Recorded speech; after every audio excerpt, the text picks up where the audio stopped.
studios. This is Sports Radio 100.9 The Mitt, WLUN, Pinconning Bay City, Saginaw, Midland. Michigan sports aren't just a game, they're a way of life. And now we've got a show dedicated to die-hard sports fans like you. Hosted by a guy who's borderline obsessed with the wins and losses of all your favorite teams. He's crazy. Every weekday morning from 9 to noon, Ben Bosscher brings you the talk that matters. The teams, the stories, and the players you care about most. This is the Ben Bosscher Show, built by Bresky Siding and Building Repair. Remember that.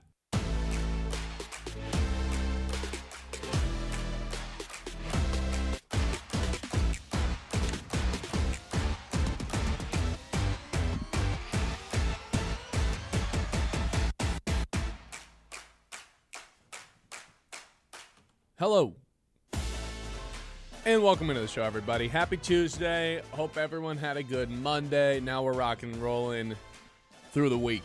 We're excited about today's show. Yesterday, it was all Tigers. Today, it's going to be primarily Lions. Holy crap. And we will set some goals for the Tigers with their upcoming series against the Royals as well. We'll talk to Jeremy Reisman in the 11 o'clock hour to go over some things that Brad Holmes brought up in his press conference yesterday, his pre-draft press conference, that is.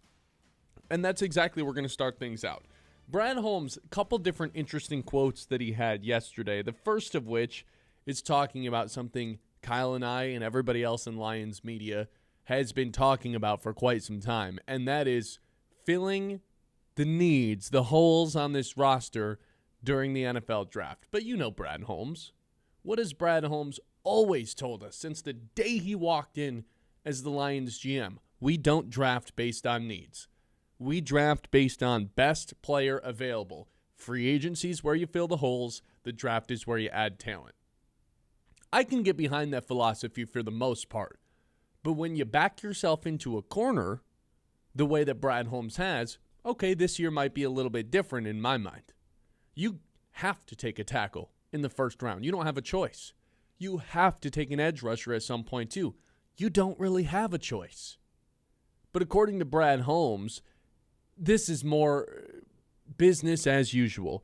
This is more, hey, we filled the needs. We got guys like Larry Borum to play left tackle for us. We got guys like DJ Woonem to play edge for us. What we're doing here in the draft is trying to add talent. So don't be shocked if we take a tackle. Don't be shocked if we take an edge. These are Brad Holmes quotes, not mine. Here's Brad Holmes on if he feels the pressure to fill the needs of the team in the draft. Actually, I think sometimes you can get in trouble by doing that just because you might start to reach for a certain player because you feel like you need that position. You never want to feel that way when you select a player. You pass up a really good player that you liked even more, but there is a question mark on your roster, so you just go ahead and you get that player that you weren't as excited about. It's hard to sleep at. I know for me it's hard to sleep at night when you do that, when you don't really get the player that you really, really wanted because you reach for a need. You already reached for a player that you weren't as fired up, but he fit a certain position. And then what if the player shows or demonstrates the reason why you weren't as fired up about him? Here's where I'm at with this, guys. I am going to sit here and hope that Brad Holmes' quote about not jumping and reaching for players that you don't necessarily like, I'm going to hope that that's just him not showing his cards. I'm going to hope that's him trying to use some sort of leverage against his other GMs, his peers across the NFL of, well, you never know, I could take something else. And deep down in his mind, he knows he has to take a tackle. Again, the philosophy of take the best player available, that makes sense when you're a bad team. That makes sense when you're a good team. But the situation that the Lions have found themselves in, where they're right on the edge of being back in that Super Bowl window, okay, there's certain places in the team, within the roster, that you need to attack here in the draft in order to get over that hump. What good does a linebacker do here in the draft? You've already got an all-pro one. What good does another running back do? If best players available in the draft fall, there are some positions that the Lions simply cannot and will not and should not take. They're not going to take a wide receiver. That'd be idiotic of Brad Holmes, right?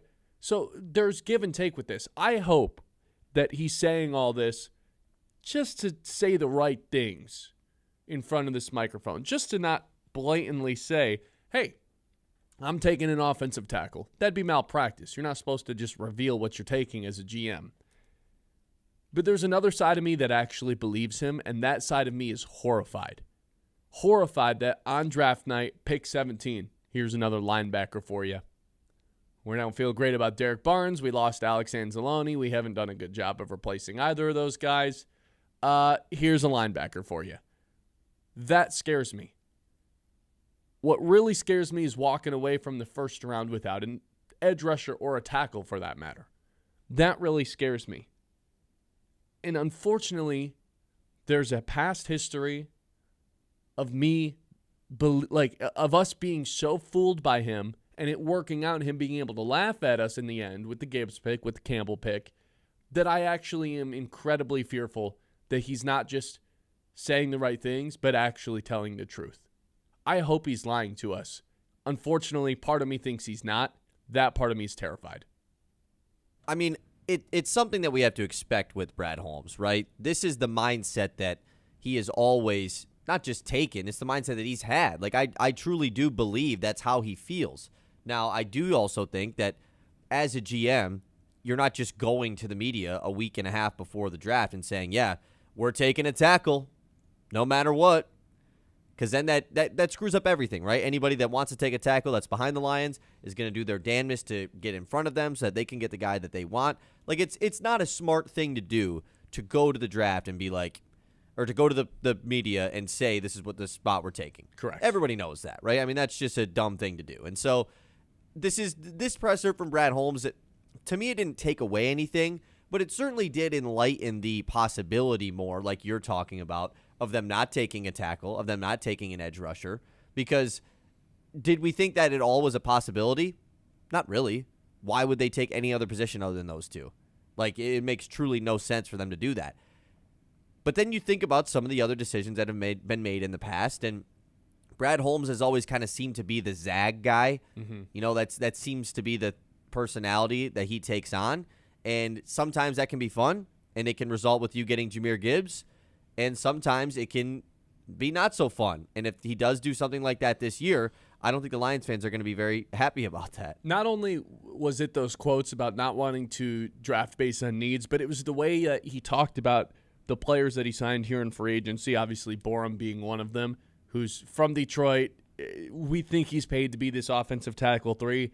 And then he's got these quotes like, well, based on the tape we've seen from him in the last year, we think that he's a starting caliber tackle. He's not being paid like one, $5 million.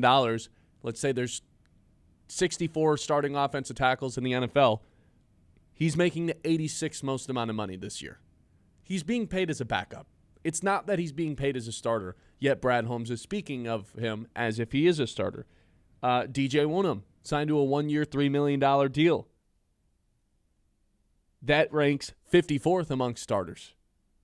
Even though he only qualifies for a linebacker, you go and compare him to the edge rusher stuff, and he ranks down in the top 64, or barely inside the top 64.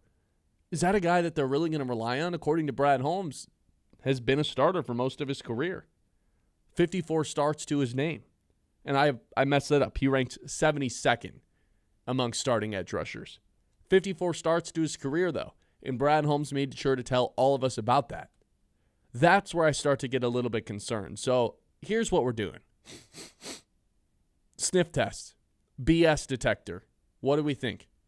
Brad Holmes telling the truth, which is kind of scary, or just playing to the media and he knows that he has to actually take an offensive tackle but less likely an edge rusher in the first round. Is he aware of the needs of this team and going to address them early on in this draft?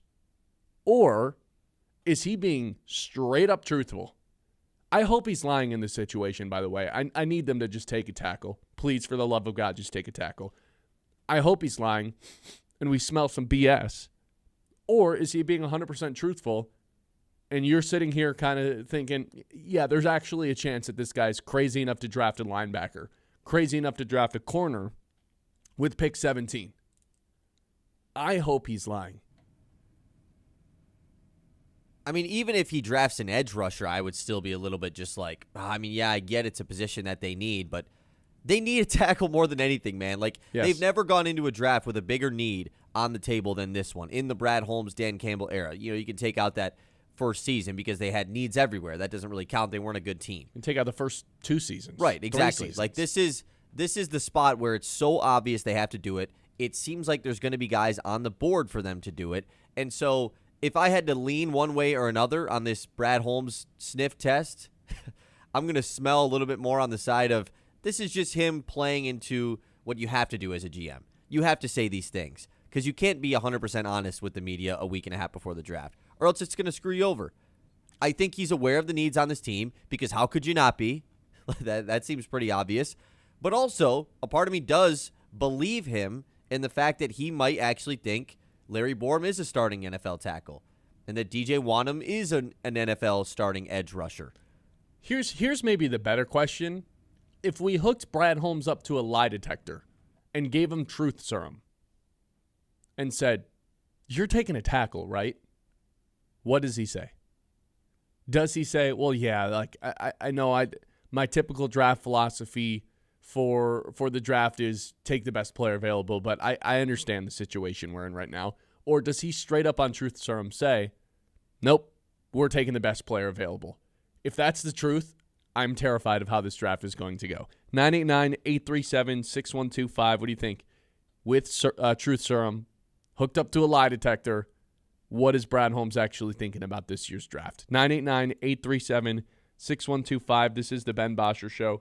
We are live here on 100.9 The Mitt, live on YouTube, live on Facebook as well. 9 o'clock hour, as always, is brought to you by our friends over at Iron Stack Technology. You know, we talk about the game plan all the time on the show, the execution of it, and that's exactly how Iron Stack approaches IT. They help businesses stay secure, efficient, and ready for what's next, so you can focus on your mission instead of your technology. That's Iron Stack Technology, solution-driven, mission-focused. You can check them out online at ironstacktechnology.com. The Ben Bosscher Show, built by Bresky Siding and Building Repair on 100.9.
It's the Ben Bosscher Show. We're live here on the Mitt. Do you believe that Brad Holmes is telling the truth when he says we do not draft based on needs, even with this year's pick? I'll tell you what, man, I really, really hope that he is lying about this. I hope he is well aware that he has to, one more time, has to take a tackle or an edge rusher, but pretty much just a tackle here in the first round. I think I'd lose my mind if there wasn't some sort of tackle being drafted in the first round, because if it pops up and all of a sudden here's a linebacker, here's a running back, I don't think a running back would happen, here's a corner, here's a safety, that's going to be really problematic. 989-837-6125. Texas says, if you guys are questioning Brad Holmes' decisions, do you have to question him hiring Dan Campbell? Well, that's a direction I didn't think we were going down this morning. No, I don't think hiring Dan Campbell. Yeah, I don't think Dan Campbell's All job right. is in any sort of limbo right now. I didn't realize we were in that point of the offseason. Whatever. I think you are right, though, in saying that there has never been a bigger need for the Lions heading into a draft than there is this year with an offensive tackle. No disrespect to Larry Borum. I'm sure that's one of the premier offensive tackle threes in the league, if that actually exists. But that's not a long-term answer across from Penei Sewell. And the Lions, more than any other team in football, have established themselves as, well, or formally established themselves as one of the more dominant teams up front. They lost a lot of that last year with Frank Ragnow retiring, with Taylor Decker hanging, just not being the same version of himself, by losing Kevin Zeitler. Offensive line takes a step back, the Lions take a step back, and they don't miss the playoffs. It's that simple. There's an easy correlation to make. I pray that Brad Holmes is well aware of this and for once has to change his philosophy based on the situation that they find themselves in and draft based on needs rather than draft based on best player available. I'm all for that mentality when your team is awesome or when your team stinks.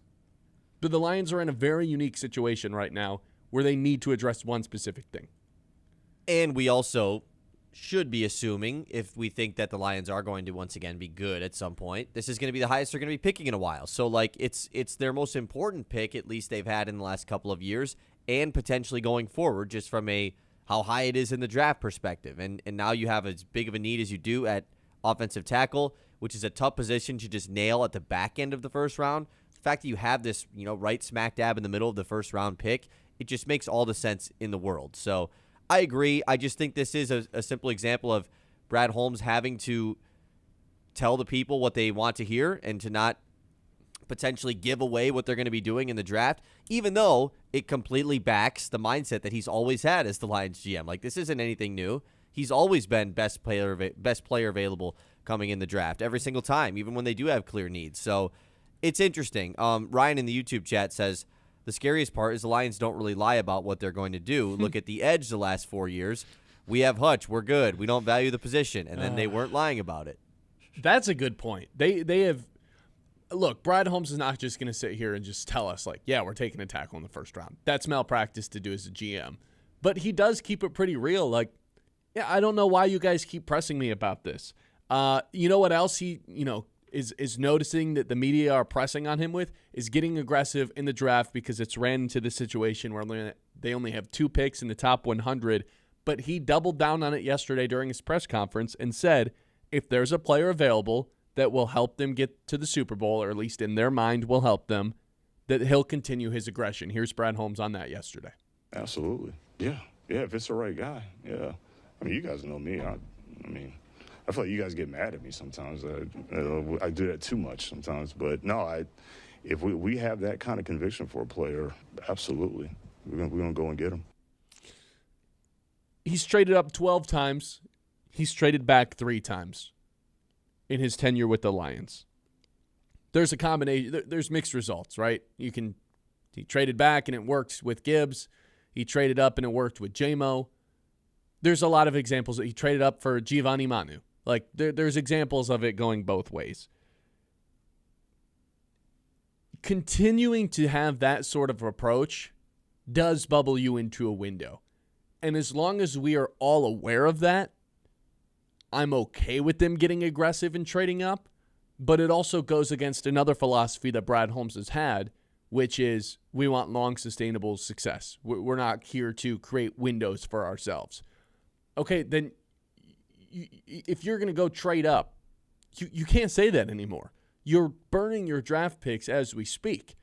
So I think this draft is going to be really intriguing simply because it's going to tell us what sort of approach the Lions are taking to this year and maybe the year after that of, are we actually going to create a window for ourselves? Because if Brad Holmes starts trading away future picks once again this year, and all of a sudden the Lions, where right now they have a full supplement of 2027 picks, if they start using those to move up into this year's draft, it does in a way create a window for themselves if they're burning more and more picks. Because you know what they could use right now? A third-round pick. They should have 2. They don't have any. Yeah, they absolutely need that. And that's the one weird part about this draft that we've talked about is the needs that they have. Yes, it's probably the biggest need that they have at left tackle, but they have several needs elsewhere. And that's what makes this draft definitely the most unique of the Brad Holmes era is that they've never had a bigger need. They have all this pressure to get back to being good once again because it was such a quick downfall from being one of the better teams in the NFC and the NFL over the last couple of years. It's the first draft after they regressed for the first time. Yeah. And they have a ginormous hole at left tackle. Oh, yet they also don't have an edge rusher too. And they don't know who's going to be playing safety. And do they have a linebacker replacement for Alex Anzalone? Who is going to be in the middle of that defensive line? There's who's so playing many corner. Yeah, who's playing corner? Is Sam Laporta healthy? Who's the left guard? There's all of these questions right now, and not all of them have been fixed in free agency. You have a limited number of draft picks going into the draft, so they can't all be solved there. And yet we are very hard-pressed about the exact position they have to pick in the first round. Right. That's what makes this so weird. We should probably, based off of what I just said, if that's all you knew, if you didn't know anything and that's what you were given, then it doesn't matter what they take in the first round as long as they take one of those things, right? It seems like they have a lot of holes. Yeah, be much more open-minded about it, but that's just not the situation. It's not. There's not a single fan out there that's open-minded about it. It comes down to we know what their identity was, and when they were at their best in the NFC Championship and the 1 seed, they had the best offensive line in football. Now they don't have anything close to that, and they missed the playoffs because of it. Yeah. And the crazy thing is their glaring hole at edge rusher is equally as important, is equally as large as their hole at the left tackle spot. Yeah. The only reason that we're all adamant at being a left tackle rather than it being an edge is, well, at least you have Aiden Hutchinson, and there's at least a little bit of evidence that whoever you line up across from Aiden Hutchinson will have some success, whether that's Al-Quadin Muhammad or James Houston. Sure, but who's there this year? That's we've never gone into a draft This with is this different. sort of need for it, though. Now, if they just use their second-round pick on edge and, cool, I'm chilling. I think I'm fine with it. I think this is an example of let's not overthink the draft this year. Take a tackle. There's 6 of them that should go in the first round. Take one of those guys at 17. Take an edge rusher at 50.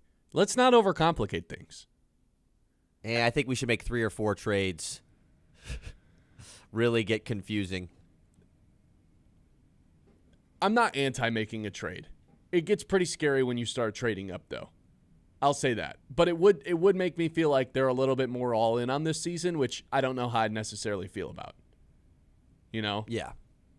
989-837-6125. This is the Ben Bosscher Show. We're live here on 100.9 The Mid. A show, as always, is brought to you by Bresky Siding and Building Repair. Protect your homes with Bresky Siding and Building Repair. The experts who do the job right the first time. Whether you have a leaky roof, storm damage, siding looking a little tired, Bresky has you covered. Locally owned, trusted, and dedicated to keeping Midland area homes safe and looking sharp. Quality materials, skilled craftsmanship, and service that puts your family first. Don't wait for the next storm. Call Bresky Siding and Building Repair today and keep your home strong for years to come. The Ben Bosscher Show, built by Bresky Siding and Building Repair on one.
on 100.9 The Mitt.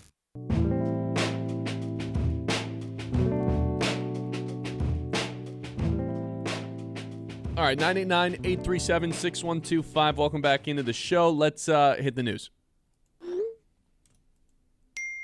The Mitt's Morning Catch. All right, let's get into the news, Ben. Boom. Boom. First, Boom. let's take a look at the Covenant Healthcare Orthopedics and Sports Medicine Injury Report. We're going away from, right, I know, right? Quick. We're going away from Detroit sports here because we got some interesting news in the world of basketball. NBA playoffs are starting this week. Technically, I guess this weekend they're truly starting. Play-in tournament starts tonight. Luka Doncic, though, of the LA Lakers, he is set to return to the Lakers on Friday. His status, though, is still unknown as far as when he is going to return. He went over to Spain to get some special treatment done on his injury to hopefully have him return sooner rather than later. So, I don't know. Lakers with Luka, obviously, much better. So we'll see if that ends up going down. Well, I want to see what the line moved because I saw the Lakers were like plus 650 to even win, like to just win the series, which, I mean, that's about as one-sided as a series can be. That's like a one seed essentially. So I'm curious to see what it's at now, like just the playoff series in general. I don't see it right now on generic sportsbook, but this makes things really interesting. If Luka's going to be healthy by game 3, I think I would take the Lakers. The Rockets are limping into the postseason. Can the Lakers take one of the first two, though? Like, going down 2-0 is just... It's brutal. Obviously, no Austin Reeves either, so LeBron carry fest. We might be getting one of those But if you in the can playoffs. just ask LeBron, like, all right, man, game 1 and 2, maybe just game 1. First 2 games at home in LA, get us 1 win. We need like prime, vintage, LeBron James. Asking the 41-year-old to just go back into his prime. 1 game, not his prime. That's not what I'm That's a saying. pretty ridiculous thing to ask. I don't think he can. You don't think he can carry them to 1 win? No, I think he could. I just think like asking 41-year-old LeBron to, hey, we need you to be Miami Heat LeBron for a game. Well, I don't know if that's possible. They're asking him to win 1 game, and then Luka's back and he takes care of the rest. Right. I think they could do it. The problem is Amen Thompson's probably going to be guarding him. Amen Thompson guarding LeBron? Seems like a mismatch to me. To LeBron? Yeah. Too big? Too strong? LeBron way too big. You might be right. I'm rooting for the Lakers. That's all I care about. I am too. Yeah, I mean, come on. You're not rooting for greatness? That's messed up if you're not. Okay, Tigers-Royals. They start a 3-game series tonight. We got a battle of lefties. Yes, the Tigers are finally facing a left-hander tonight. Cole Reagans versus Framber Valdez. So a pretty good matchup here as well between a couple of pretty good lefties here in the American League. I don't like when they have the day off. I told you this yesterday when we were golfing. It's like, what do we talk about tomorrow when the Tigers aren't playing today? We figured it out. We always do. We've never not figured it out. Nah, we're just canceling it. But I'm like, oh, it's nice to have a day off. Like, I can watch a movie tonight, something like that. And then they're not playing, and I'm just sick to my stomach about it. Yeah, it's nice until you're sitting at home in the evening and you have nothing to watch, and then you can't, like, react to any of your favorite teams. Right. Yeah. Yeah. Well, one of your favorite teams was on last night. Oh, the Red Wings. Man, playing in a game that nobody cared about because it didn't matter. They still lost, in case you're wondering, and went to overtime. They lose 4-3 to the Lightning. What would you, like, I mean, obviously last night nothing was on. I assume you did not watch this, right? No. Yeah. Is any Red Wings fans watching these last 2 games? Anyone? No way, right? I mean, what's on the point? road? They're meaningless games. I don't think so, no. I mean, maybe it's to watch, like, body language doctor. I mean, I feel like the body language has got to be bad, but yeah. I was going to say, like, maybe it's the last game you're going to watch of Patrick Kane as a Red Wing or as Dylan Larkin as a Red Wing, you know, like, just throwing it out there. Maybe that's the only reason why you would watch. Who knows? Okay, I did mention that NBA play-in going on starting tonight. It's weird how they have the format this year. They've split it up. So in the Eastern Conference, it's the 9 versus 10 game. Miami Heat versus Charlotte Hornets. The Hornets are the 9 seed, so this game is in Charlotte. That's at 7:30. This is an important one for the Pistons fans because the winner of this game will have a chance to play for the 8 seed. So this is important as far as whoever wins this game will have a chance to be that Pistons matchup in round 1. And then the flip side in the Western Conference, 7 versus 8 seed game. The winner is the 7 seed. It's the Portland Trailblazers versus the Phoenix Suns. That's at 10 p.m. Thank God that game's at 10 p.m. because I don't really care that much about it. This 9 versus 10 game, though, is going to be kind of fun. Yeah, especially because whoever wins this game has a chance to see the Pistons if they can win another one. So we'll see what ends up. Like I'm intrigued by the Eastern Conference play-in game today because it's a scouting opportunity for the Pistons' opponent. And if Miami could just beat Charlotte, that'd be the most ideal situation, I think. Just take the team that shoots the most amount of threes. I just want to play them, though. Gosh, it'd be so fun. But you and I are aligned that we want to play them simply to punk them because they're annoying and deserve to be put in their place. From a pure X's and O's standpoint, that's the worst matchup for the Pistons. I mean, Bam scored 83. Against the Wizards. He's not doing that against Isaiah That's Stewart. the most dangerous scorer in the league. Stop it. He couldn't score 30 versus the Pistons. No, remember when he hit that game winner against the Pistons a couple years back? How could I forget? Yeah, really good game winner, like a half-court shot, basically. Yeah. I'm excited for this game tonight. Hornets favorites and Suns favorites on each side, of course, the home teams. Tomorrow, you'll have the 9 versus 10 game in the West, 7 versus 8 game in the East. Of course, the Eastern Conference one, important because we got to see who the Pistons are going to play in round 1. Okay, a fun Kevin McGonigle stat for you. I saw that you saw this because it was on Facebook, but I think this is a fun one to put out because he's been so awesome this year to kick off his season. Since 1966, only 3 players that are 21 or younger have had 30 total bases and 8 or fewer strikeouts in their first 16 MLB games. Kevin McGonigle is one of those 3 guys, as well as Greg Jeffries in 1987 and Starlin Castro in 2010. So one of 3 players in MLB history. It's always, I know it's a nitpick stat, but like in a league like Major League Baseball that has an incredible long history, anytime you're one of 3 players to do this or first player to do this, any of that stuff, incredibly impressive. It blows my mind that he's the only player on the entire team with less strikeouts than walks. The only guy. And he's played in every game. It's not like he's got 3 at-bats and he struck out once and walked twice. I think the only guys to start in every game are him and Riley so far. That's it. Because even Torque didn't start. Cole Keith started at first base one of those McGonigle games. had one game where he didn't start. Remember he came in. It was the Meadows injury game, actually. That was the one game that he rested. Yeah, then maybe Torque. Then Riley's the only guy that started every game so far. Interesting. Yeah, that is interesting. Haven't gotten a lineup card yet today, but expect it to be right-handed bat heavy, man. Pissed at AJ Hinch when Cole Keith is not playing. That's what I'm expecting. Jahmai Jones lead off, Matt Vierling in the lineup, Javi Baez, going to be all those guys here today. But it's his first opportunity to do it, so for the people that are going to be upset Jahmai Jones is not in the lineup or that he is in the lineup, that's wrong. Because why is he on the roster if he's not? Well, he's 0 for 10 so far. The whole point of him being on the roster is to face lefties. How quickly is his job gone? This week, if in the 2 games they face against the lefties, let's say he gets 3 at-bats in each of those, so 6 at-bats, he goes 0 for 6, see ya. Yeah, bye-bye. Now, if he punks a home run or 2, what up, Jahmai Jones? Right.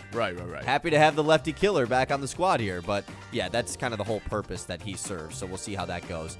I want to give a quick update in the transfer portal for Michigan and Michigan State here. Here's your update. Nothing has happened.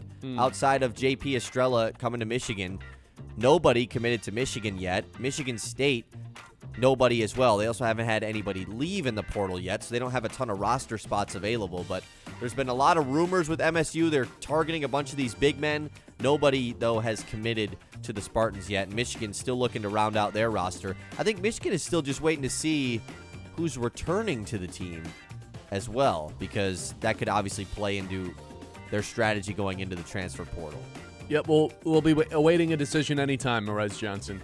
Just go ahead and announce that whenever you're ready. Ademara, too, has yet to declare for the draft. I would be shocked if he wasn't in the NBA. I would also be extremely shocked if he wasn't. But it still hasn't happened yet, and I'm just kind of like, why hasn't it not happened yet? Johnson's a little bit more up in the air, I would say. I think he could play and get drafted in the NBA, but if he wanted to come back, I think that's like a a first-team Big Ten opportunity waiting for him. Still super young, too. It's not like the age thing is going to play for him in the league, especially if he's a second-round mock right now.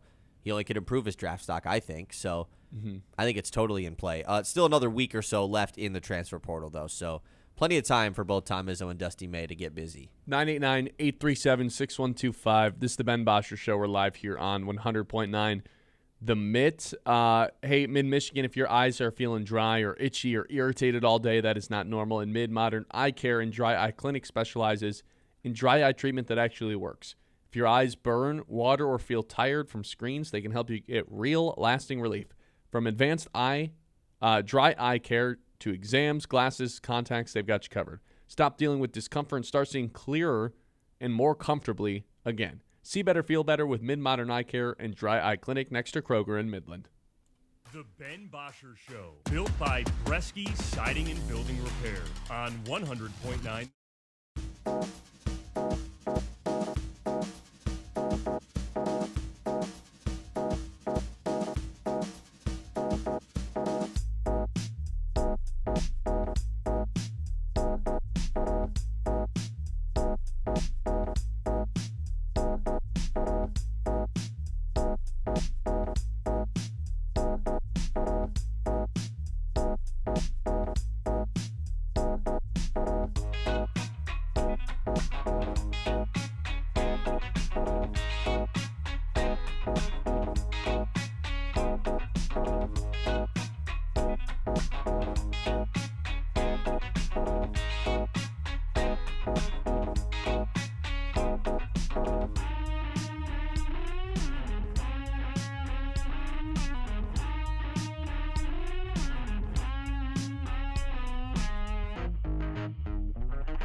on 100.9 The Mid.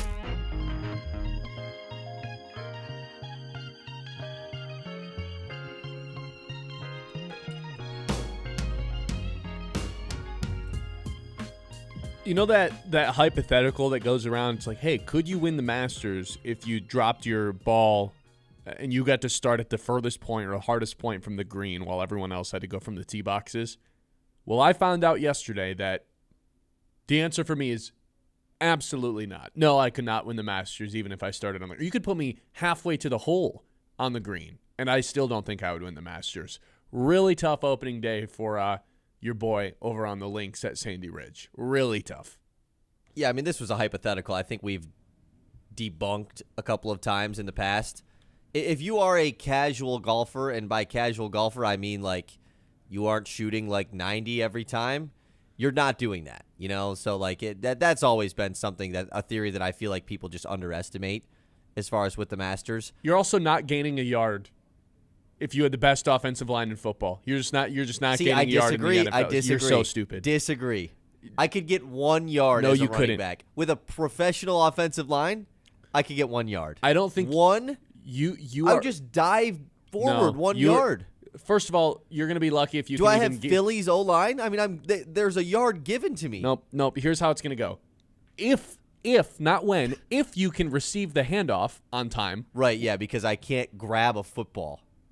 There's an art to it more so than people realize. I've never even played football in my life now. I get that taken away from me. There are running backs in the NFL right now that get paid millions of dollars who can't take a handoff consistently, that fumble the ball in this exact situation. So let's say you get the footwork exactly right. If I can grab the football. No, hold on. Right. Let's say you get the footwork exactly right. You time up.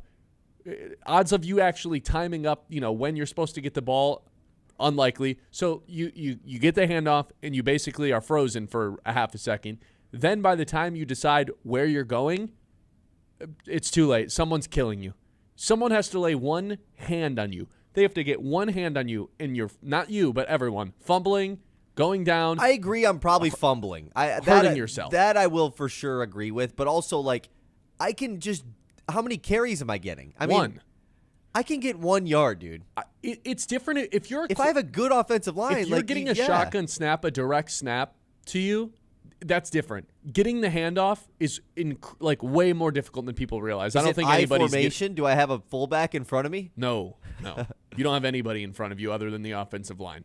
Good luck, man. I don't think anybody's getting a yard. Whatever. What's next? I can't grab a baseball bat off of the dugout either to take it up to go get a pitch. I'm just saying, man, the footwork on it, it's not like it's you go out there and right. If you're able to tie your shoes on your cleats and get out there in the first place, you might have a chance. No, that's not what this is about. Like if you're a running back, I don't think people if you have weeks to practice one play, maybe. But if you're just going out there, hey, take this snap, we're handing it off to you right up the middle, nobody's getting a yard. You don't know where to go. You don't know the footwork to have. You don't know how fast you have to go to get the timing right with your quarterback. And if you happen to get the ball, look at some of the holes that the Lions' offensive line created over the years. Putting in your gut, you're probably getting the wind knocked out of you. Then you're mentally freezing because there's 11 guys on the other team that are trying to murder you. You're freezing. And all I need to do is get 1 yard. Yeah. Don't need to score a touchdown, by the way. No. Anyways, let's talk about you golfing yesterday. Really tough. The goal is to shoot under 100 this year. Off to about as rough as a start as you possibly can get to. Although I shot better on the back nine after I lost the shoes and socks. That's good. Not lose, but why did you lose the them. shoes and socks? Well, it's been raining a lot. I felt as if I was playing underwater, like I was playing in a puddle in my shoes, essentially, that I was just like, this is no longer comfortable. I'm just taking all of this off, threw my socks away on the spot, into the trash can. These were useless from this point forward. Put my shoes in the bag.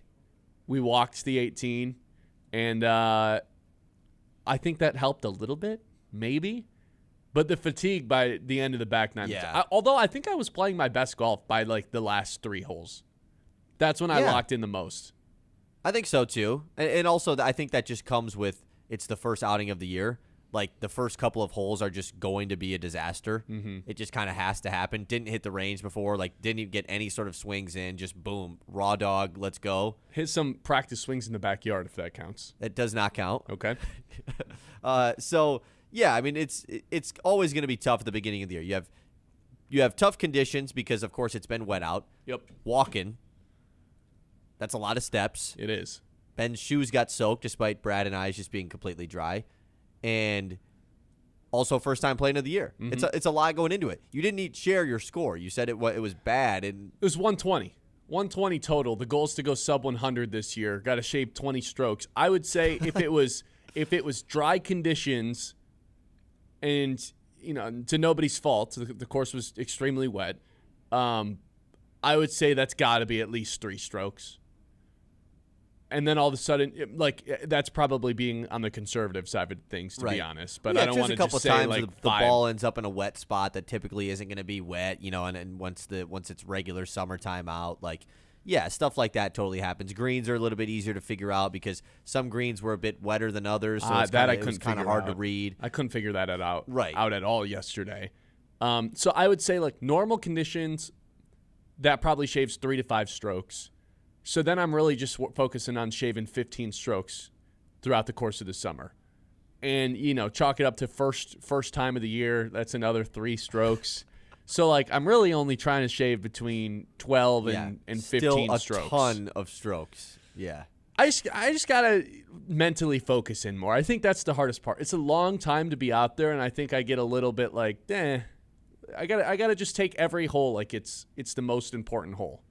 And not let other holes impact my next hole. Sure, that's the mindset to have. To treat every hole like it's the most important hole, I think, is maybe not the idea, though. No. You can't, if you take it way too seriously, then that means you're putting a ton of pressure on yourself, which could also get in your head. I think I just got to think the game a little bit more rather than I guess I'll just pull this club out and swing. I gotta be a little bit more tactical with when I accidentally used my pitching wedge on the tee shot on a par 3. See, that was an accident. Well, you can that do was that me if it's not being locked a in. short par 3. It would make sense. The issue is it was like a 180-yard par 3. Yeah. See, that was me not being locked in. That's what I mean. I got to just be a little bit more locked in on a hole-to-hole basis. I get in the habit of one hole doesn't go correctly. I just don't care about this next one. Yeah. Good time though, right? I had a Wasn't good time too frustrated. yesterday. No, I only swung my golf club into the ground one time, which is a big time improvement from what it typically is. Didn't launch any golf clubs at all this time around. So if we're if we're able to do that the first time we go out, I would say I think I have a pretty good goal of not ever throwing a golf club this year. Now we just got to get the curse words down after a bad swing. That's. That's something that even the pros are doing. Yeah, I'm just kidding. You shot pretty good yesterday over at Sandy Ridge. I did not. I did not shoot pretty good. I shot pretty poorly actually. But chalk it up to the wet conditions for first time of the year. I'm not too upset about it. Gonna get better. Gonna continue to improve. Have a new driver. It was first time swinging it, so it takes a while to get used to that as well. So let me ask you this: in my road to 99 journey, my road to 99 challenge, what would you say the betting odds are of me completing that this summer? This summer? I mean, you can't take this don't take this as an insult. I won't. It's pretty difficult to shave off 20 strokes as motivation. I would say you're at least a plus 350 to do so. Okay. 3-1. And that seems a little it might have to go up to 400, but I'll give you the 350 because you could just get hot. It does happen sometimes where you just shoot your best outing of the year just randomly. You just shoot 6 to 8 strokes better than you did previously. I'm going to be playing the same course for the most part this summer. True. You're going to get used to it a little bit. You're going to start playing it. You're going to start being a little bit less screw it, I'm going for it, and actually being tactical, I'm going to lay up here and try to, that stuff's going to continue to happen. I think the last 6 holes I did pretty good in the tactical stuff. I'm just going to put it right in front of a lot better on the back than the front. Sorry, excuse me, on the second 9. On the second 9. Right. Yeah. Okay, I'm not mad that you insulted me at the plus 350. I'm going to use this motivation to prove that you're wrong. Okay, cool. And then I'm going to do it. And let's do a wager between you and me, actually. Do I get with 3-1 odds? No. Is it 3.5-1 odds? I'll do that. Yeah, no, I'm out on that. You just said them. You're the one that set the odds. Crooked book. Yep. 989-837-6125. Let's set them some goals for the Tigers in this upcoming series versus Kansas City when we come back. This is the Ben Bosscher Show. We're live on YouTube, Facebook, and obviously here on 100.9 The Mitt. Like and subscribe on the YouTube end if you haven't already. Follow on Facebook, Instagram, TikTok. We will be right back. The Ben Bosscher Show, built by Bresky Siding and Building Repair on 100.9.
This is Sports Radio 100.9 The Mitt.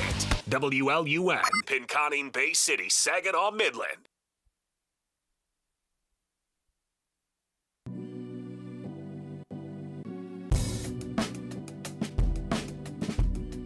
All right, what do you say we set some goals for the Tigers heading into this series tonight versus Kansas City? We did this a couple weeks ago.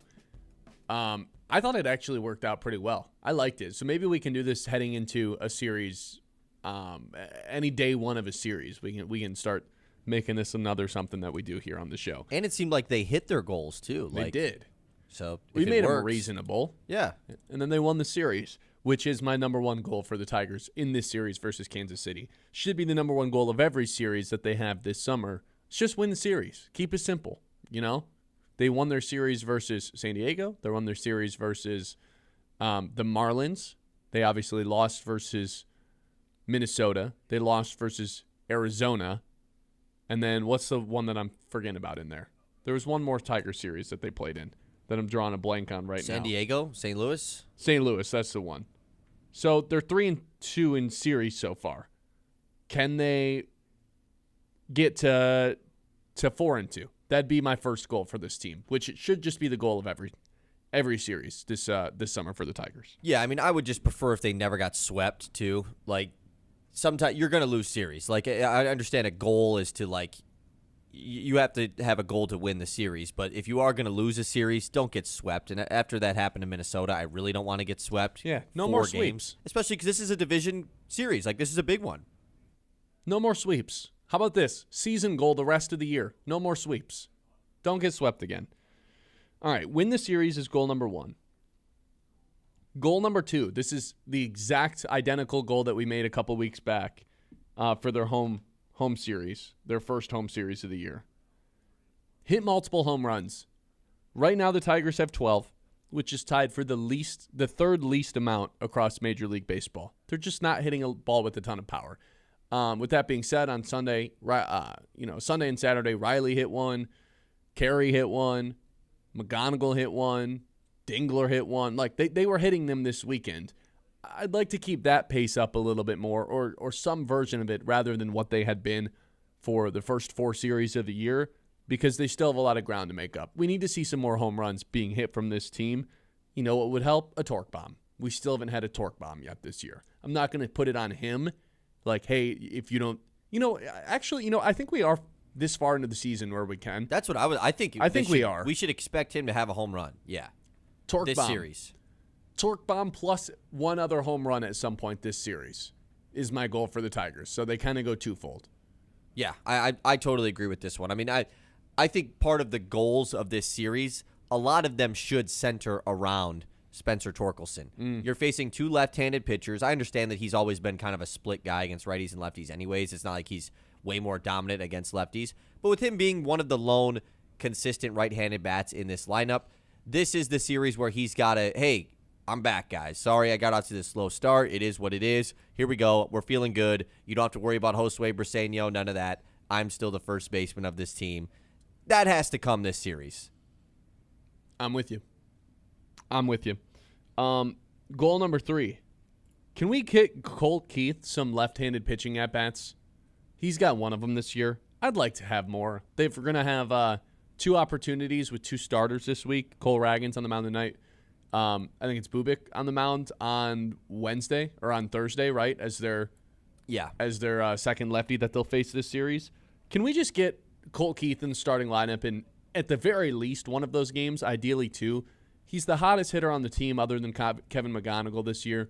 I don't really understand why we would start the platooning this early on.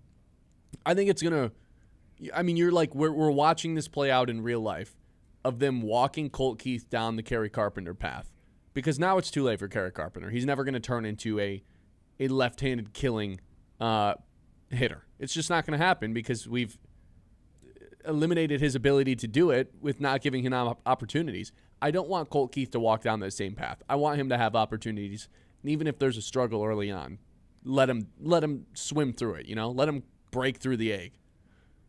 This is going to be the series where we find out, because I was a believer that really early in the season that he was going to fall down the path of just not facing lefties, because one, that's just what he's been so far in his career with the Tigers. Like, he's been a pinch hit guy. AJ Hinch has these other guys on the roster for a reason, but he's given the Tigers a reason to never take him out.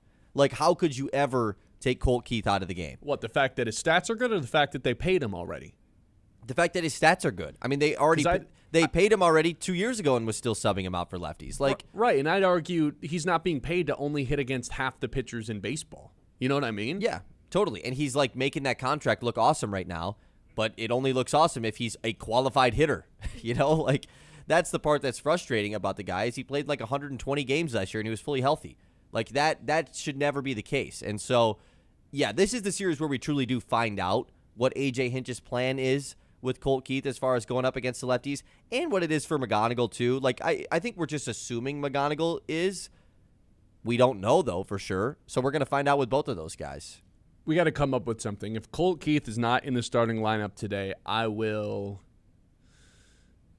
be upset. But, like, I feel like I got to put something else on the line. Yeah, you got to put something crazy on the line. Seems crazy for an April 14th game. It does. We'll put a pin in that and come back. Yeah, let us know in the YouTube chat. What should Ben do? Goal number 4. I want 2 pitchers to go the full 6 innings. Or all 3 pitchers to go 5 innings. We've got Framber on the mound tonight. We've got Jack Flaherty on the mound tomorrow. Yikes. And then Kiter Montero on the mound. Wait, did you just say Jack Flaherty 6 innings in the same sentence? No, here's the caveat. Because I know that Jack Flaherty, that's not really his thing. And so far this season, Jack's gone 4 1/3, 4 and 5 2/3. So I'm going to give the Tigers 2 outs here. Either 2 pitchers can go 6 innings, or all of them go 5. Framber's gone 6 twice. Kiter's gone 6 and 4 1/3. And Jack, as I said, just went 4 1/3, 4 and 5 2/3. Well, it's tough because obviously Framber is coming off of just getting lit up.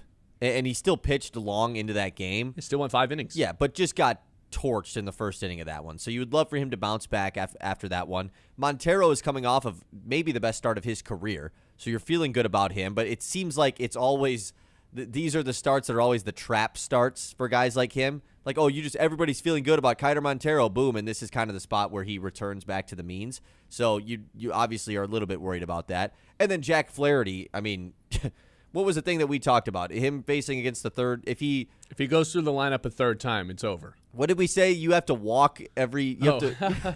I got to start walking until Jack Flaherty can get through the lineup a third time without giving up more than 1 run. Yeah, this was something me and Ben came up with off the air. He has to walk and listen to the Tigers game every Jack Flaherty start, and he can't stop walking until Flaherty gets through the lineup a third time. Or the game is over, which it's just more likely that the game will be over. Every game he'll just walk time. the full game for, it seems like. So Yeah. hopefully Not you the got your worst walking idea. shoes out on for Wednesday night. But Well, no, my walking shoes are still submerged underwater from golfing yesterday. True. Barefoot walk, I guess it's going to be. Yeah, I mean, this is a fair thing. I had kind of a similar, like, quote-unquote goal for this Tigers rotation this week, and it is because you look at the pitchers that they are facing over the next 2 series. You've got Boston, you've got Kansas City. Prove you are the best rotation in the American League. Because coming into the year, we discussed that, yeah, this is the best rotation in the American League. You have these other teams that are potentially in play. Well, the one team that everybody said, nah, this team is still better than Detroit, was Boston. And you look at who's pitching for Boston next week, it is the 4 horsemen over there. Ranger Suarez, Brian Bayo, Garrett Crochet, and Sonny Gray. You see what Crochet did yesterday, though? Yeah, he got absolutely killed by Minnesota. Minnesota, man, might be sneaky good, actually. So those 4 guys, I mean, that's the best 4 core right there in baseball, no doubt about it. And then with Kansas City, you're facing their 3 supposed to be best guys. Cole Reagan's been off to a bad start, but I mean, he's been their ace the last couple of years. So you're facing like 7 very quality to really good starters over your next 7 games, all in the American League. Have the Tigers all have better outings than those guys. Your pitchers be better than theirs, because we felt really good about this pitching rotation coming into the year. I think a lot of people nationally did as well, but these 2 teams were a few that maybe you felt better than about the Tigers. What happens if Kiter's just still awesome? Like, he's just awesome every start that he's filling in for JV with, and then JV comes back and it's just more of what we saw in that first start. Oh, no. Nightmare scenario, basically. Well, not really, because Montero's good. What? Yeah, but can you actually, What do you send JV to the pen? No. You can't. No, you can't. Like, I know that's going to be the logical thing to do, and that's what fans are going to say. You can't send Justin Verlander on his return to Detroit to the bullpen. I don't know.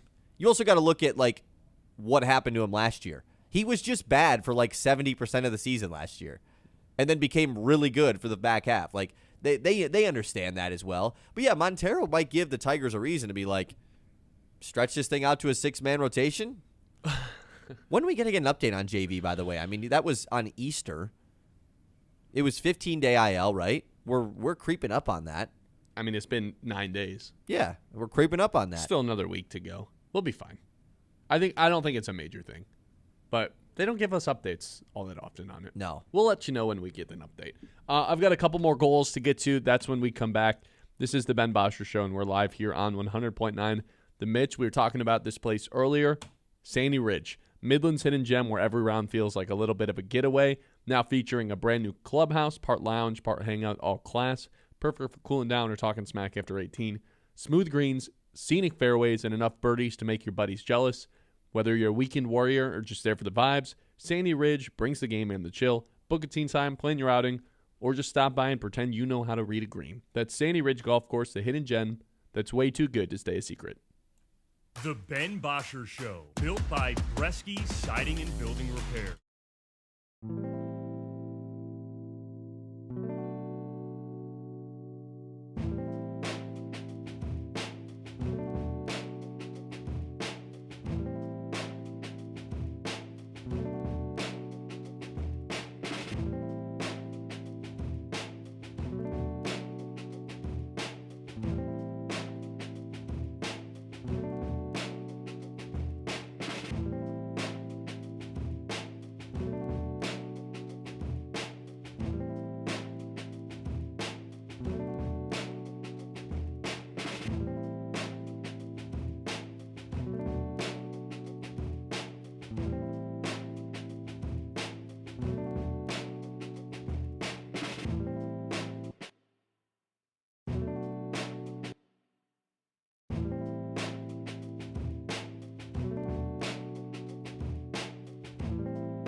Siding and Building Repair on 100.9 The Mitt.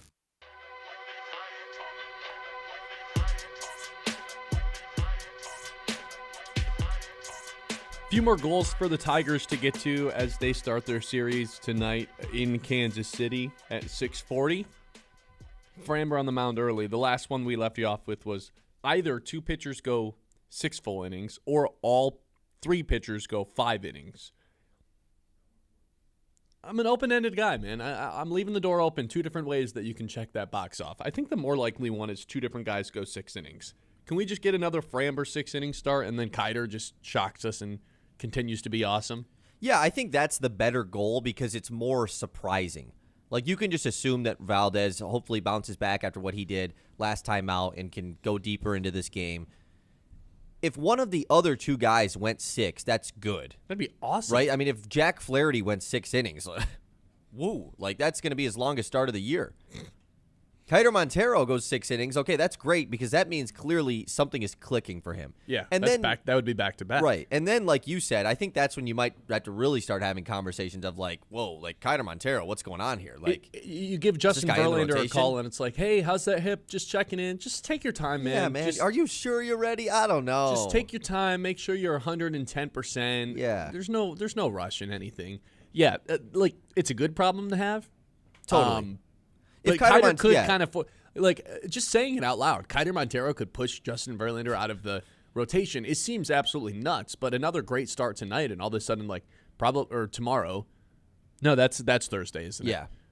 But also, I mean, it becomes a conversation. and it also brings up the conversation of like, man, maybe we don't desperately need Troy Melton as bad as we needed him back. You know, like it kind of as a answers. long-term reliever, though.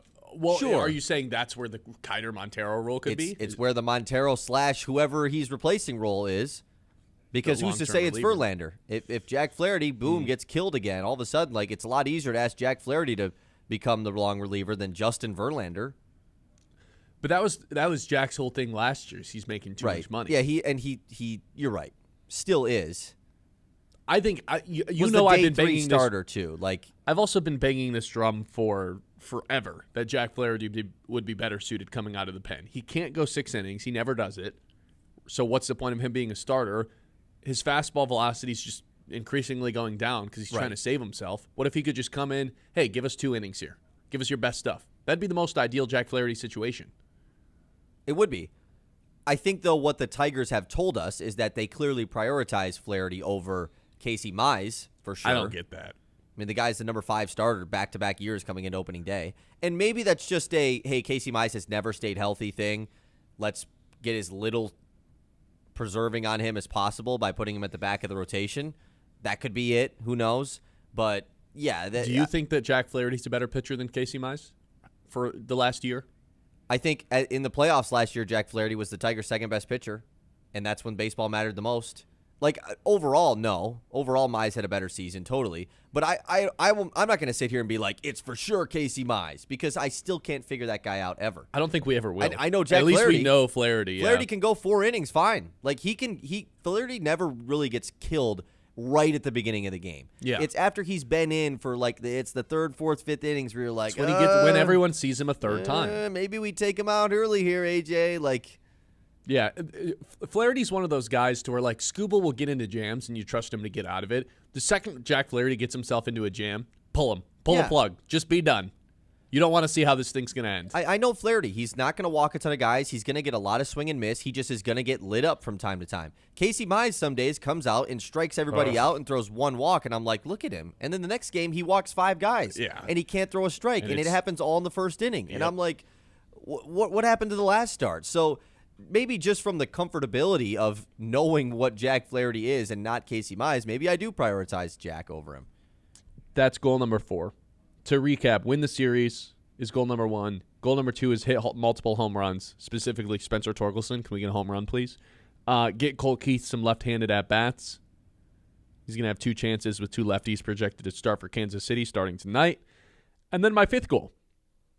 Riley Green stays hot.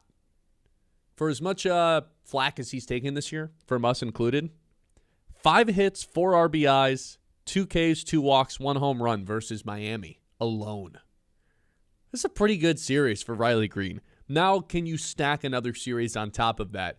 And just like that, 6 good games in a row, back-to-back series where you've been super productive, and just kind of shut down all the people who have, rightfully so, been frustrated with Riley Green for one reason or another. I think he's just ultimately becoming the scapegoat. With anything that becomes wrong with this offense is just going to go to Riley Green. To where, like, even when he's playing good, it's going to be like, well, see, this is what he's supposed to be doing. And I guess the only way he can silence that is, hey, go out there and produce. And he did it against Miami. To see it 2 series in a row would be pretty awesome.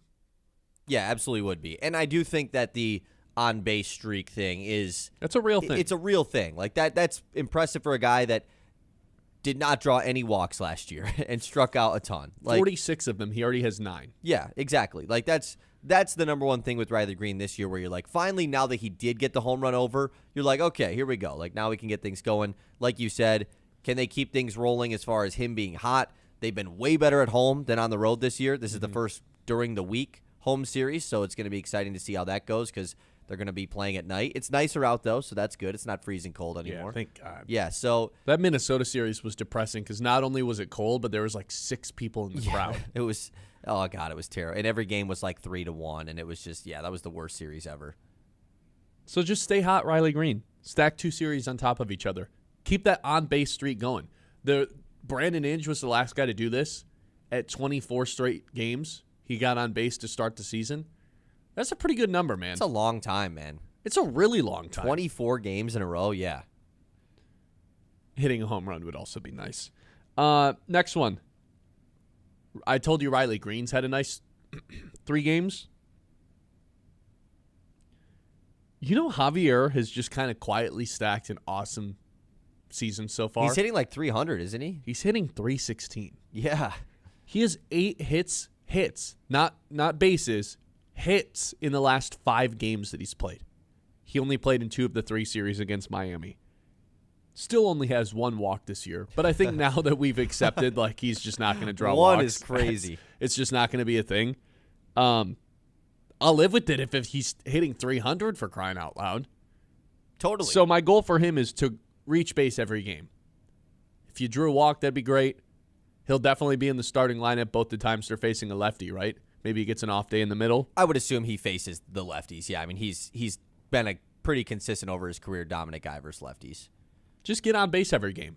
Keep this hitting streak up, maybe draw and walk, and you're going to keep everybody happy. No one's going to be blaming you. You're probably still due for 1 crazy strikeout every game or 1 insane strikeout throughout the course of a series. I'll live with that if he's hitting 300. Yeah. I mean, even if Javi Baez has an OPS north of 720, it's good. It's good for the team. No doubt about it. Right now, that's at 815. And that home run that he hit, I don't think we ever really discussed it that much because obviously it happened on Friday night. It was 3 inches down and away. What a weird home run. I mean, that he's been swinging at that pitch his whole career for that moment. That was he was he had to have felt so much relief. Yes, that's why I swing at the down and away slider. I don't know how that got over the wall. I don't know either. One of the weirdest home runs ever. He just stuck his bat out there and poked it, and it went really far. It's just ridiculous. I loved it. My last one, score 12 runs. They've done this in 4 of the 5 series, so as much as we've complained about them not being able to score, not being a high-powered offense, they've scored 12 runs in 4 of the 5 series. Yeah, but they've had the ones. They've had this. To me, it's score 4 in every game. I think I would rather have that be the number.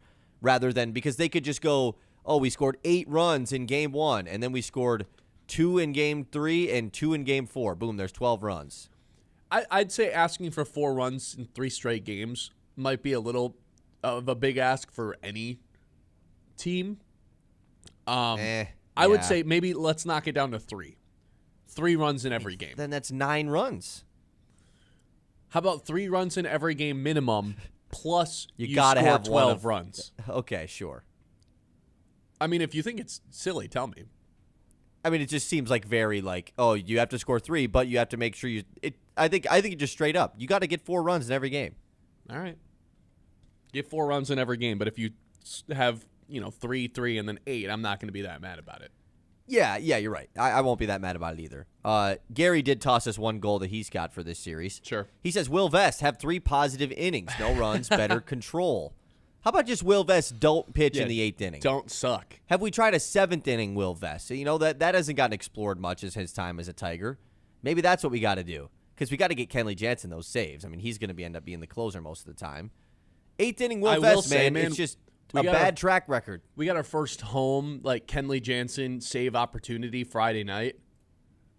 And he did kind of have one of those electric. It was kind of sick. Oh, boy, here we go. And they need to have – I know, Kenley Jansen, it's not like he's Miguel, and I don't think he deserves to have, a like a counter up, like the way that Miguel did when he was chasing the 500, 3,000. But something like that would be pretty cool in Comerica as he's getting closer and closer to the 500. I think so, too. I bet they will do that. I mean, it seems like any team that he would have signed with this offseason, I think probably would have done that for him. It's a humongous milestone to achieve. I'm not sure Tigers fans are quite, like, fully comprehending how insane of a deal this is that Kenley Jansen could get the 500th save of his career in a Tigers uniform.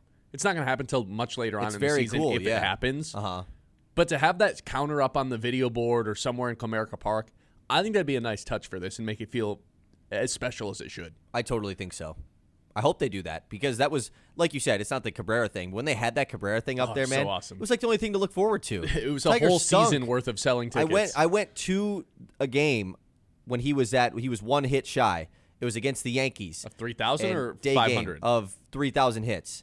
It was at 2,999. We got a picture with it. It said 2,999. Like it was great. And Aaron Boone, this is why I'll always despise Aaron Boone, intentionally walks Miguel Cabrera in his final at bat of the game.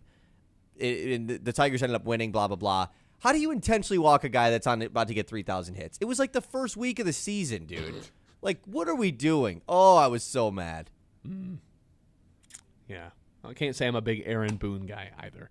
989-837-6125. This is the Ben Bosscher Show live here on 100.9 The Mitt. All right, quick shout out to our friends over at Eastman Party Store, your one-stop shop for everything you need before this weekend hits, whether it's grabbing cold drinks, snacks, the game, or you're just realizing last minute that you need ice. Eastman Party Store has you covered. Heading to a tailgate, house party, or just sitting on the couch tonight, you got to make it easy on yourself. Swing by Eastman Party Store. Get in, get out, and get on with your night. Eastman Party Store, quick stop, great selection, and always clutch when you need them most. The Ben Bosscher Show, built by Bresky Siding and Building Repair on one.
by Bresky Siding and Building Repair on 100.9 The Mitt.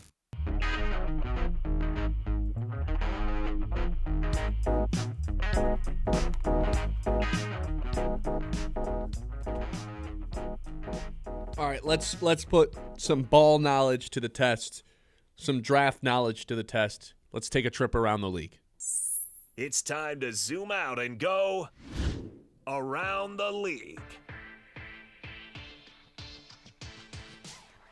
All right, so Kyle, if you look in our rundown, I left you a link. It is the Athletics top 100 prospects in this year's draft. How long is this sounder? 8 minutes? 9 minutes? We're wasting 9 time minutes, as we speak. Yep, wasting time. I want to see if I can name the top 32 prospects in this list. I have not looked, I promise. You have my word. Okay, I'll take your word for it. Okay. You ready? Sure. Jeremiah Love has to be at the top of this thing. Yep, he's second. Fernando Mendoza probably in there as well. Yep, he's third.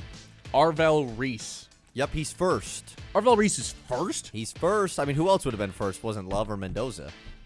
I guess you're right. David Bailey. Yeah, he's on here. Seventh. Edge rusher out of Texas Tech. Let's knock out all the offensive tackles. Okay. Caden Proctor from Alabama. Scrolling. In no particular scrolling. order. Yep, he's 19. Blake Miller from Clemson, the right tackle. Scrolling. Yeah, he's 29. Francis Maui-Noah from Miami. Yep, he's 11. My 11th. See the top tackle? There's no way it's pronounced Maui Noah, right? That's- I know you said that the other day. I think it is. It's literally a G. I don't make the rules. Okay. Caleb Lomu, Utah, and Spencer Fanu, Utah, the two Utah guys. Yep. Both of them? Yeah, Lomu is 25. Fanu's 8. Wow. And then, okay. I would have thought Maui Noah was the consensus one. And then the last offensive tackle is Monroe Freeling Scrolling. from Georgia. Yeah, there he is. He's 17th. Okay. Oh, to the Lions. That's right. But Well, this is isn't a just mock big draft. board. This is Yes, a big board. Correct. No other running backs. I don't think Ty Simpson would be in the first rounder as well. So I think no other This is quarterbacks. top 100, though. But I want to see just how many top 32 I can name. Oh. How many first-round guys I can name. Mekhi Lemon, the wide receiver from USC. Yep, he's 13th. Let's go the other receiver, Carnell Tate from Ohio State. Yep, he's 10th. Let's knock out another Ohio State guy. We're going to make that Caleb Downs. Yep, he's 5th. You got another Ohio State guy really high up here. Another Ohio State. Oh, Sonny Styles, the Correct. linebacker. I saw somebody put in our YouTube chat, what if Brad Holmes traded up and drafted Sonny Styles? As like a oh my meme, God. I think. Yeah. Yeah, he's number 4. You've got all the top 5 here. You know who's a guy who's sneaky high on this, but will probably fall until maybe the 20s in the draft is Vega. Iona Vega. Yeah, he's 12th. Okay, there it is. I'm missing some top 10 guys, though. Yep, you're missing number 6. You're missing number 9. Let's go with the corners. Mansour Delane. Yep, he's number 6. And then, there's another corner in there, too. There is. Same conference. I'm gonna come back to that Okay. one. You're missing a guy. The only guy you're missing in the top 10 here has been in the news. Oh. For poor Ruben things. Bain. Correct. Ruben Bain might fall down after the news. Well, I'll throw in the other Miami edge rusher, too, then. Akeem Messidor. 28th just barely sneaks in. Nailed it. All right, you still got 6 minutes, man. You got plenty of time here. Yeah, but this is where we really are up against the wall. You've nailed all the top 10 so far. You've nailed the I thought top I was missing 13, a actually. corner. You are, but he's 14th. I've got the top 13 guys. You've got the top 13 guys, Ben. This guy knows the NFL draft. This is your draft coverage right here. If you don't know the names of the draft, just watch this segment. Ben's got them all for you. Mansour Delane. Who's the other? Oh. McCoy. Is it Jared McCoy? Jermon McCoy. Jermon Correct. McCoy from Tennessee. Correct. That's the other corner. There's not a third one. Just so I can mentally check that off my list. There is a third corner. There's a no. fourth corner. There's a fifth corner. All in the top 32? All at the bottom. Correct. Oh, no. Correct. That's not good. You for got me. a teammate of Jermon McCoy. Does that help? Other No. Tennessee corner. Okay. No, that does not help. Okay. I might be in trouble on that one. How many more edge rushers are there? Okay, let's go to edge rushers. You've got one guy here at pick 15, also playing in the SEC. Can I do a different one? And then T.J. Parker. T.J. Parker, number 31. Phew. Oh, wow. Can I go Peter Woods, defensive tackle as well from Clemson? Peter Woods, not in the top 32. Really? That's surprising. Still scrolling here for Peter Woods. Let me just control F him. He's 30. He's 35. I just barely I missed him. Okay. Yeah. I was like, it can't be that far down. Okay. Do you want some hints? Yeah, Position hints, you may as position well. hints. May as well. You've got 3 receivers at 20, 21, 22. 3 wide receivers. One of them, injury riddled. Reason why he is fallen down. He used to be the wide receiver 1 of this class for most of the time. Another one played in the Big Ten, was a big contributor in the Big Ten. Oh, the Indiana guy. Had What's the crazy his name? catch. What's his name? Correct. This is the Indiana guy. You're gonna have to give me the Indiana guy. Omar Cooper. Omar Cooper. That's it. That's not the same person who. Not the injury guy, no. Concepcion. He is one of them, yes. KC Concepcion from Texas A&M. But he's not the injury guy. He's not the injury guy. The injury guy is Arizona State. Played with Sam Levitt. Was always widely considered a top 10 guy in this class, and then he just can't stay healthy, so he's kind of fallen down most boards. Go ahead and give it to me. Jordan Tyson. Yeah, that's Jordan Tyson, correct. Okay, so you're missing just one more skill position player. Actually, no, there's another wide receiver on here. Sadiq. Kenyon Sadiq. Correct. The Oregon Kenyon tight Sadiq, end. the Oregon tight end, the lone tight end. A freaky athlete who can both outrun and outmuscle NFL defenders. Sounds like an awesome player. That's freaky. Yeah, he's a freak. So you have the top 16, except you're missing one edge rusher. Let me see how many total guys you're missing here. What school did he go to? Oh, I know who it is. Falk. Kendrick Falk. Nice, nice. Okay, you've got the top 17 now. Let me see who all you're missing. Most of these guys are defensive. You're missing a couple of safeties. Ooh. Is one of them the Miami guy? He's You're a only second missing rounder. 7 guys. You say that like it's impressive. I've been given 2 and I'm still missing 7. I feel like that's not Sure. up to standard. You said Akeem Messidor, right? I did say Akeem Messidor. Okay. You're missing 2 safeties here at 18 and 23, your next highest guys.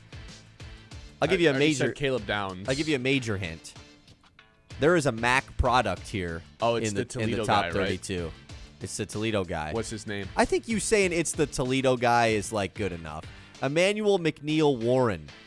23rd here out at Toledo. And go ahead, give me the other Tennessee corner. The other Tennessee corner at 30 is Colton Hood. Yeah, I don't think I would have gotten that one. It's a prospect I'm unfamiliar with. Okay, so I'm just if gonna being give you. honest. I'm just gonna give you position in school of all the guys you have left. Deal. With 90 seconds here in the thing. You're missing a defensive tackle from Ohio State. You're missing a cornerback from Clemson. You're missing a wide receiver from Washington. You're missing a corner from San Diego State, and you're missing a safety from Oregon. I don't think I have any of them. I'm Okay. being quite honest. Well, then we can just rip them right now. Dylan Tyneman is the safety from Oregon. He's at pick 18 here. Chris Johnson. Always love when there's so many guys named Chris Johnson. Yep. Cornerback from San Diego State. Denzel Boston is the wide receiver from Washington that you're missing. And then Caden McDonald, the defensive tackle from Ohio State. Yeah, I knew McDonald. Okay. Hey, Not man. bad, man. I don't Did way consider better than I myself a would've done. draft expert by any means. We try to sprinkle it in when we can. Yeah. Seems like you've been locking it up. I'm trying a little bit harder. 989-837-6125. Around the League, as always, is presented by Aired Insurance. They understand not everyone's insurance needs are the same. They want to work personally with you to create something best suited for your needs, whether that's life, home, auto, fiscal insurance. It's all available with the Aired Insurance Group with Farm Bureau. The Ben Bosscher Show, built by Bresky Siding.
Bresky Siding and Building Repair on 100.9 The Mid.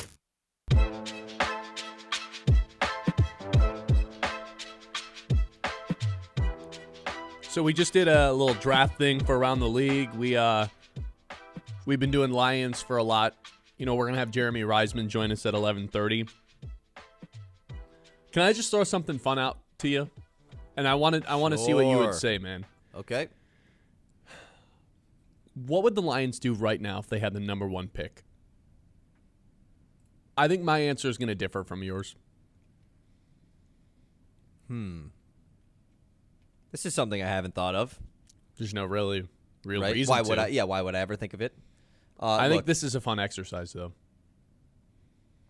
So of course this ultimately just comes down to how do you feel about Fernando Mendoza as a quarterback prospect, right? I mean that's what this comes down to. Correct? Because Well, when I thought of this, I was like, the first thing you immediately think of is like, well, they would trade it. They would trade the pick. That's what everybody says, and that's the worst thing. That's the worst argument I always hear. How often does the first overall pick get traded? Carolina's like, Yeah, I don't think it ever has.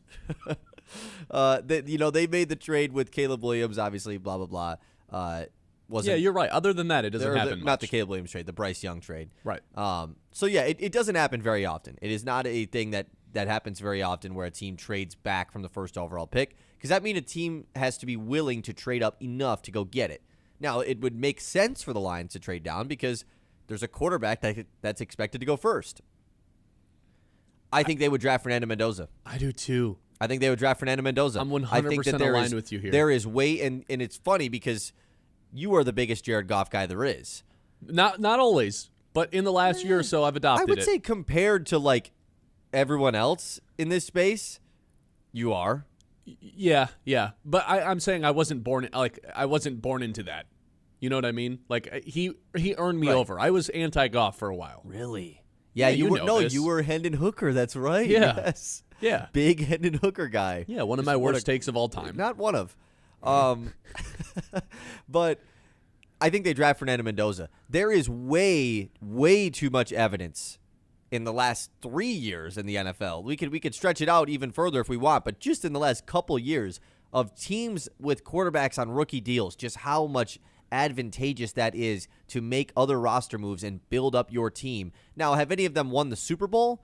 No. So that's the only part that, like, yeah, maybe it doesn't really work out. But you look at all these teams right now in the NFL that are good. I mean, Washington a couple years ago with Jaden Daniels, the Bears this year, the Broncos this year, the Patriots this year who went to the Super Bowl. Like, Right. all of these guys have quarterbacks on rookie deals, and even Bryce Young and the Panthers. Like, I know that we don't feel great about Bryce Young. They went to the playoffs this year. Like, you know, it's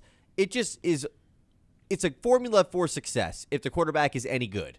Well, If you think- also, it just gets you out of your cap hell that the Lions are in because you're also trading Jared Goff, which would probably get you at least 1 first-round pick, probably more like 2.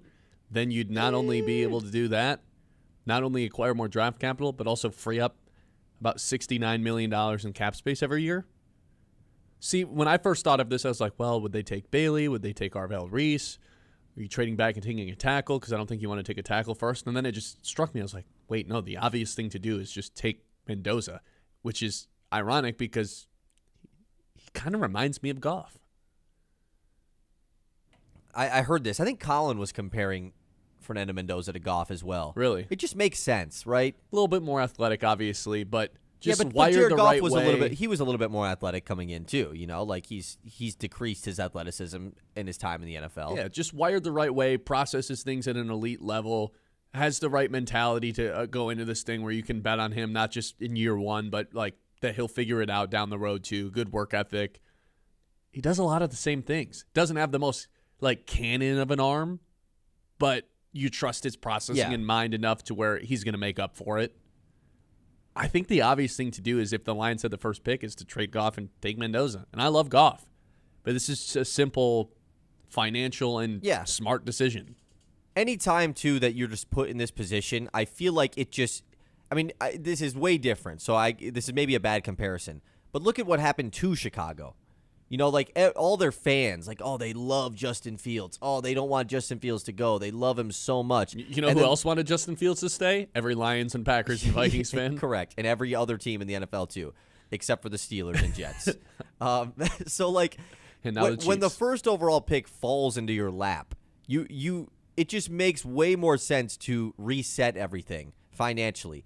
And yeah, it's way different because Goff is, of course, 1,000 times better than Justin Fields is, and Caleb Williams as a prospect was much better and highly touted than Fernando Mendoza is. So it's not the same situation, but it's just if that falls into your lap, that is a free pass being given to you. Like, hey, you want to fix think about all the cap hell the Lions have gone through this offseason, all the positional needs they have. Oh, you want to pay Laporta, Branch, and Campbell, and Gibbs right now? You want to fix all of that and then also go sign a couple guys to help out too? Here you go. Here it is right here. Also get draft capital to do it? Like, that's why you do it. Of course, this is a silly exercise, but it's interesting, of course, to think about. I laid down almost like a trap for you, thinking you'd walk in and be like, yeah, we'd take David Bailey or Arvell Reese, or we'd have to take a tackle. Boring. You know what? You walked into the trap. You realized exactly what it was. I walked into your trap and took over your trap. Yeah, I think that's the obvious answer, and it didn't even take you a second to think about it. You just boom, you heard it and you went right into it. So, good job by you. It took me about 45 seconds of debating what to actually do with the first pick before I was like, oh wait, duh, you just draft Mendoza. I'm not even like the big Mendoza guy. Like, I think Mendoza's just going to be fine. I think he's going to be fine. Like, I don't really think he's some crazy prospect. Would I be shocked if he was bad? Not really. I would be shocked if Mendoza's career didn't work out. I don't know if he's going to hit the ground running the same way that Drake May did, the same way that a Caleb did, the same way that a Jaden Daniels did. That I don't think is going to happen. Maybe it does. I mean, there also is, of course, the issue where like the Lions maybe just don't love Mendoza as a prospect. And boom, there you go. Then that's not the answer. Do you think they do their homework on a guy like Mendoza, who they know is going to go one and also not a guy of need, obviously? There's no way. Like, it's just waste of Seems time. like We would never with do the it. amount of time you have to put in on all these guys, it feels like, why would you ever do that? I mean, how do you realistically make a big board though? If you don't at least take some time, like, I don't know. I have no idea how that would work. Like if Mendoza fell to 17, it was like, but he's not on our big board. We're not taking him. Yeah, what would happen? Yeah. I feel I like have no you just idea. have to take That's it. actually an interesting question. We'll see what happens. Pizza Man not happy. Things that would never happen, he says. Yeah, well, Jack Flaherty going 6 innings is never going to happen either, and we talked we about were that talking earlier about that today. too. Yeah, exactly. Brad Holmes telling the media the truth. Come on. 989-837-6125. Speaking of Brad Holmes telling the media the truth, the BS detector for Brad Holmes when we come back. Show, as always, is live on 100.9 The Mitt, live on YouTube, live on Facebook. Like and subscribe on those ends if you have not already. If you've got boring floors or a sad shower, Premier Tile and Stone is here to rescue your surfaces from the snooze zone. These folks, they turn tile into art. I'm talking about kitchens, bathrooms, backsplashes, fireplaces. If it holds still, they'll tile it beautifully. Locally owned in Midland, but their work looks like it belongs in a magazine that charges $14.99 an issue. Giant selection of fancy stuff. I'm talking about porcelain, ceramic, natural stone materials you probably can't even pronounce, but you are going to love them. Stop dreaming and start scheming. Visit the showroom and let your interior designer run wild. That's Premier Tile and Stone, where your floors get fabulous and grout gets glorious. Again, that's Premier Tile and Stone in Midland. The Ben Bosscher Show, built by Bresky Siding and Building Repair.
Oh yeah. Yeah. Oh yeah. Oh yeah. Oh yeah. Yeah. Oh yeah. Oh yeah. Oh yeah. Yeah. Oh yeah. Oh yeah. Oh yeah. Yeah. Oh yeah. Oh yeah. Oh yeah. Yeah. Oh yeah. Point 9 The Mitt, WLUN, Pinconning Bay City, Saginaw, Midland.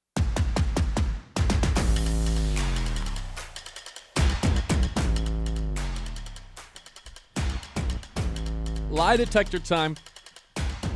Is Brad Holmes lying? I hope so. I really do. If he's telling the truth, I'm scared. It's a GM's job to fib once in a while. Not to lie directly to you, but just, skirt questions to where you're not necessarily just answering them as to what they are. You're answering your own question, right? That's what they teach politicians to do. Answer the question you want to answer, not the question that you got asked. And that's what GMs have to do, especially during a pre-draft press conference. Obviously, someone is going to go out of their way and ask him about your needs. What is it that you need to draft versus how you want to draft? One, obviously, Brad Holmes over the last few years has been nothing but, well, we draft based on best players available. Here's Brad Holmes talking about what happens when you draft for need instead. Actually, I think sometimes you can get in trouble by doing that just because you might start to reach for a certain player because you feel like you need that position. You never want to feel that way when you select a player. You pass up a really good player that you liked even more, but there is a question mark on your roster, so you just go ahead and you get that player that you weren't as excited about. It's hard to sleep at. I know for me it's hard to sleep at night when you do that, when you don't really get the player that you really, really wanted because you reach for a need. You already reached for a player that you weren't as fired up, but he fit a certain position. And then what if the player shows or demonstrates the reason why you weren't as fired up about him? I hope he's lying. I understand the philosophy in general. If you're a terrible team, draft the best player available. If you're an awesome team, draft the best player available. If you're a team like the Lions, who's right on the cusp of getting back into the Super Bowl window or the playoff window, and you have one glaring hole on each side of the football, you got to draft towards needs a little bit. Just a little bit. You saw them do this in 24 with Terrion Arnold. They needed to draft a corner, and they did. Did they take best player available? Hindsight says no. Did they take the best player available at the time? I would still say no. I think they drafted based on need in that draft. So Brad Holmes has shown the ability to do it before. I do get real worried when he's talking about how much he loves Larry Borum and how much he loves DJ Woonham, these edge rushers and tackles that they brought in this offseason. When he starts gassing them up about, well, what I see from them is starter-level players, guys who have started in the past, guys who are here to compete, that's when I get nervous about maybe he's not all that adamant about filling those roster holes on the team. I get the philosophy, but unfortunately, Brad Holmes, you've backed yourself into a corner to where I believe you have to take a tackle in the first round. Everyone does. Sure. Maybe if everyone's telling you you're wrong, maybe you're just wrong. It feels like Holmes does have a bit of a, like, I like to do what the mock drafts don't say kind of mentality. Mm-hmm. It's something he brings up every single draft. And he brings it up when they wanted the Lions to trade for an edge rusher. Why does everybody always say that? So he clearly knows, what other people are saying about the Lions and what people are projecting for the Lions, stuff like that. Which I don't know if I like that. When he makes it pretty clear he's aware of what the media is saying about him. I don't know if I like that. I wish he just had no idea and wasn't looking into that stuff. Yeah, I think that's a double-edged sword. I think some of it can be good because it seems that you get other perspectives, but it feels like Brad Holmes uses those perspectives as man, I'm not going to do what they say. I don't know, man. I don't think there can be too much good about seeing what people are saying about you online in any sort of circumstance at all. Oh, Okay. But I don't know. Like, what's the incentive of Brad Holmes being like, well, I wonder who X, Y, and Z had us mocked to. Now, to get on the phone with guys like, Todd McShay, who are like savants at it and more than just like local beat writers, that's a little bit different. You have conversation with him. What do you think? What do you feel? What are you hearing? Same with Peter Schrager, like guys who are just like, so hey, you're saying you wouldn't be happy if Brad Holmes called you up and was like, dude, what should we do? What do you think we You know what my first thought would be? Oh, my God, we're in trouble. I would tell him you got to take a tackle, but I'd be like, why is this guy calling me? Why is he calling me of all people? To go with the top-tier best scouts in the world like Todd McShay, yeah, hey, what do you think about this player? What do you think about this player? If you guys are feeling the same things, it confirms what you're thinking. Like, it's not like I wanted him to do it alone, but he seems to tell the local beat writers, nothing against those guys, but he seems to tell them all the time, like, you guys write about me like this, and, like, I don't really understand it. I don't know why he'd be reading that stuff. Yeah, I think it's a good point. I just think that we would almost feel more upset if he went to the podium yesterday and was like, yeah, we're for sure going to take a tackle. Like, we'd be upset about that. Even though, I mean, would you, I guess, because it would confirm that they're actually going to do it. I wouldn't be upset, but I'd be like, why are you saying that? Yeah. Why are you telling everybody that? So, like, him saying all that stuff yesterday, I think is completely, expected. That's how it should be.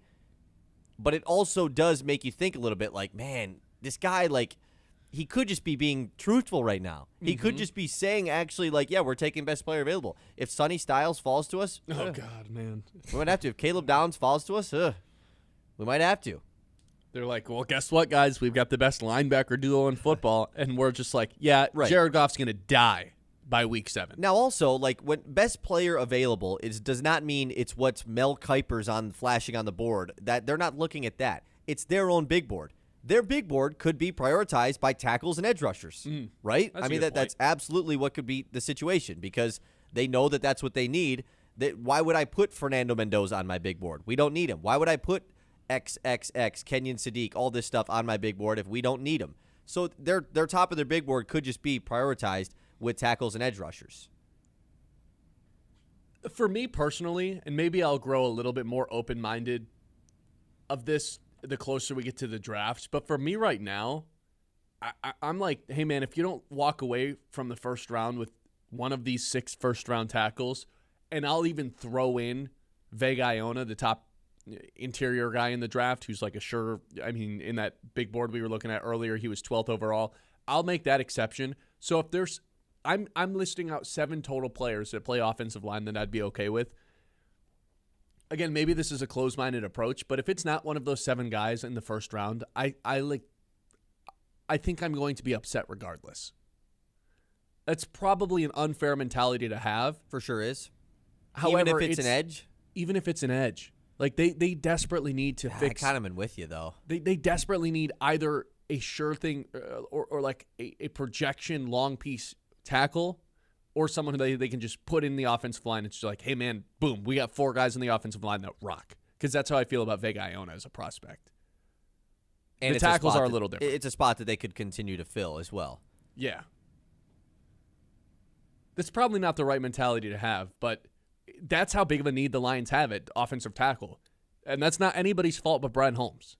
He's the one that's put himself in this corner to where more than half your fan base is going to revolt if you don't take an offensive tackle and draft based on need in the first round. Because you didn't really, you addressed it with Larry Borum, but like, come on, man. Are you really going to tell your fans that that's the offensive tackle for 17 games protecting Jared Goff? I don't think so. No, but he currently kind of is doing that. Yeah. That's the part that makes you worry because Holmes, to me, like, it'd be different if he just took the approach of, we're just going to go best player available. Like, that's what we have to do. If you're trying to win a Super Bowl, you get really good players. That they help you win Super Bowls. I get that. But then to also go out of the way and, like, talk up Larry Borum and DJ Wanham, that's the part that gets you a little bit concerned. Like, okay, you didn't really need to do that to sell us on the best player available thing. Mm-hmm. That's the part that makes you feel a little bit like, ugh, man, he really seems to like these guys. Like, almost telling us, like, see, guys, look at the guys that I brought in. These guys are going to be great. It's like he's preparing you for when he doesn't take an edge rusher or tackle in the first round. Like, don't be mad. I got these guys. That's what it feels like in a way. I hope he's lying, and I hope he understands the situation he's in, that he has to take a tackle. If he's telling the truth and they're truly just whatever, best player available, we don't really care what position that is, and they end up taking a Kenyon Sadiq, a tight end, we're going to have a massive problem because the Lions don't need to draft a tight end.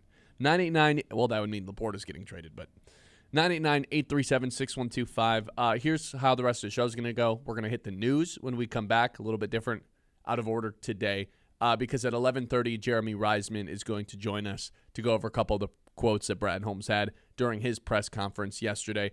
Then we'll do our 3 traditions to close out every show. All of it's coming up in the 11 o'clock hour, which is, as always, brought to you by Yiter Insurance. Life happens fast, and at Yiter Insurance, they are here to help you every step of the way. Locally owned and trusted in Midland for decades, they treat you like family, not just another policy number. From home and auto to business and life insurance, Yiter is the right coverage for every stage of life. Their team makes insurance simple with expert advice and real people you can actually talk to. That's Yiter Insurance Group. We'll be there when you need us since 1940. The Ben Bosscher Show, built by Bresky Siding and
Bresky Siding and Building Repair on 100.9 The Mitt.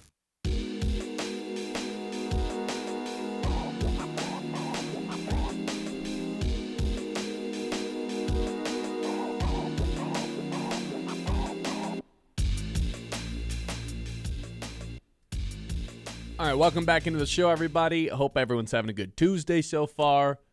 I've always said Tuesday's my least favorite day of the week because it's like Monday, at least you have like Sunday night to prepare yourself. You've got a ton of energy to start the week. You can get yourself off to a good start. And then Tuesday, it's like, it's still like really early on in the week, but we're near the weekend. Yeah, this is a really good take, but I think this is a pretty common take. Is it? I think most people think Tuesday is worse than Mondays. Tuesdays are way worse than Mondays. Tuesdays are worse than Mondays, man. They just are. But this Tuesday, you can stop by Dow Diamond, come see a Loons game. Nice weather. Come stick around. You may as well. This here is the Ben Bosscher Show, and this here is the news. The Mitt's Morning Catch. Yep, you did mention it. Loons versus Dragons starting a 6-game series tonight here in Dow Diamond. And the big part that Ben mentioned is that it's nice out finally, which is the best part of everything going on right now in Michigan. Why do we not have a Dragons mascot in pro sports? Is it like too cheesy, too kid-friendly? See, you could say it's too cheesy, and then you realize a team is named the New Orleans Pelicans. Yeah. That's too cheesy. I mean, like a snake is kind of like a dragon. No.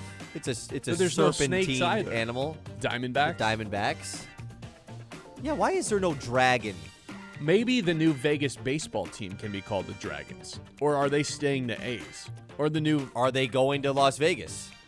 Also a good question. What if the new NBA team going to Vegas, if that happens, is the Dragons, the Vegas Dragons? See, It's but not they bad. can't be called the Dragons. It's got to be something cooler than that. Did you ever hear about, I'm going to look this up really quick. When the Brooklyn Nets moved to Brooklyn, when they moved from New Jersey to Brooklyn, I think their original name, what they were supposed to be, I got to think of this. The Swamp Dragons, I think is what they were supposed to be. It's better than Nets. Yeah, I think that was one of the proposed names. It almost came to being it. Okay, anyways, that's not news. Let's talk about news. Tigers, they're starting a series tonight as well. It's at home against the Kansas City Royals. I thought this one was on the road. No, this is at home. Oh. Yeah, I'm an idiot. I mean, I wasn't going to go that far, but sure. This one is at home. Tigers Royals starting at 6:40 tonight. You got a couple 6:40 starts and then a 1:10 start on Thursday. Let's take a quick look, though, at the standings in the American League Central while we have time to do that. Minnesota, man, they've stayed hot 3 games in a row. They're 10-7. Cleveland's right there with them. They're tied for first at 10-7. Royals, Tigers, both at 7-9 right now. And the White Sox, where they usually are, at the bottom of the division at 6-10. So I know it's super early. I know it's the middle of April. This is a big series, though, for Detroit to hopefully separate themselves from Kansas City a little bit, get back up towards the top of the division. I don't know if we're allowed to say this about any April series. That it's a big series? Yeah. Oh, so then let's just never talk about any of them if they don't matter, right? I don't think they don't matter. That's not what I'm saying. But I don't think this is any more meaningful than... I mean, all of the divisional series are more meaningful than the non-division series. Yeah, but this one's not, I don't think, any more importance than one in, like, June right now. It's so early. It's still so early. Says the guy that had a 7 panic meter last week. I mean, you know what I think is more important than like jumping Kansas City is getting above 500. That would be nice. A sweep would get them above 500. And then to never look back would be the most ideal situation. So getting above 500 in turn means that this is a big series. Big series. Hey, there we go. Okay, I want to look at some NBA props while we have the Pistons here because, of course, the Pistons are about to be playing in the playoffs, and they're the 1 seed, yet they're not really favored. Tell me which one you like the most here, Ben, as far as these props for the Pistons in the playoffs. Pistons to win the finals is plus 2,000. Yeah, I can't say I'm betting on that one. Pistons to win the East is plus 500. That's enticing. I think they can win the Eastern Conference. I don't think they should be favorites. I think they can beat Boston. Beating Boston and OKC or beating Boston and San Antonio, that's where you lose me.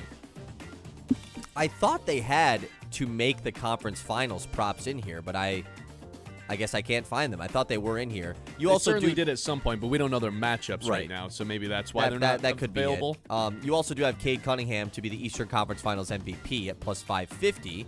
I wouldn't Jalen take Duren that. plus 4,500. That's what I would take. just based on value, I like. Are you and I the only ones that actually believe that Duran can be the best player through a playoff run here? Because it feels like everyone's I don't know just if I can go that far. The best player in a series? I really don't think it's crazy. I really don't. I think it's going to come down to how Jalen Duran can propel them rather than how Cade can propel them. See, I think we're kind of sleeping on Cade Cunningham a little bit. I think we're kind of forgetting about how good Cade Cunningham is. And now he's going to have a little bit less pressure on him this year. It's not first playoff series anymore. You're going to get the luxury of playing the 8 seed in round 1 to really gear things up. Last year, there was way too much on him in the playoffs. There might be a lot on him again this year in the playoffs too, but... Let me ask you this then. Through all of their playoff games that they're going to play, only guaranteed 4. I can imagine we all think they're going to play more than 4.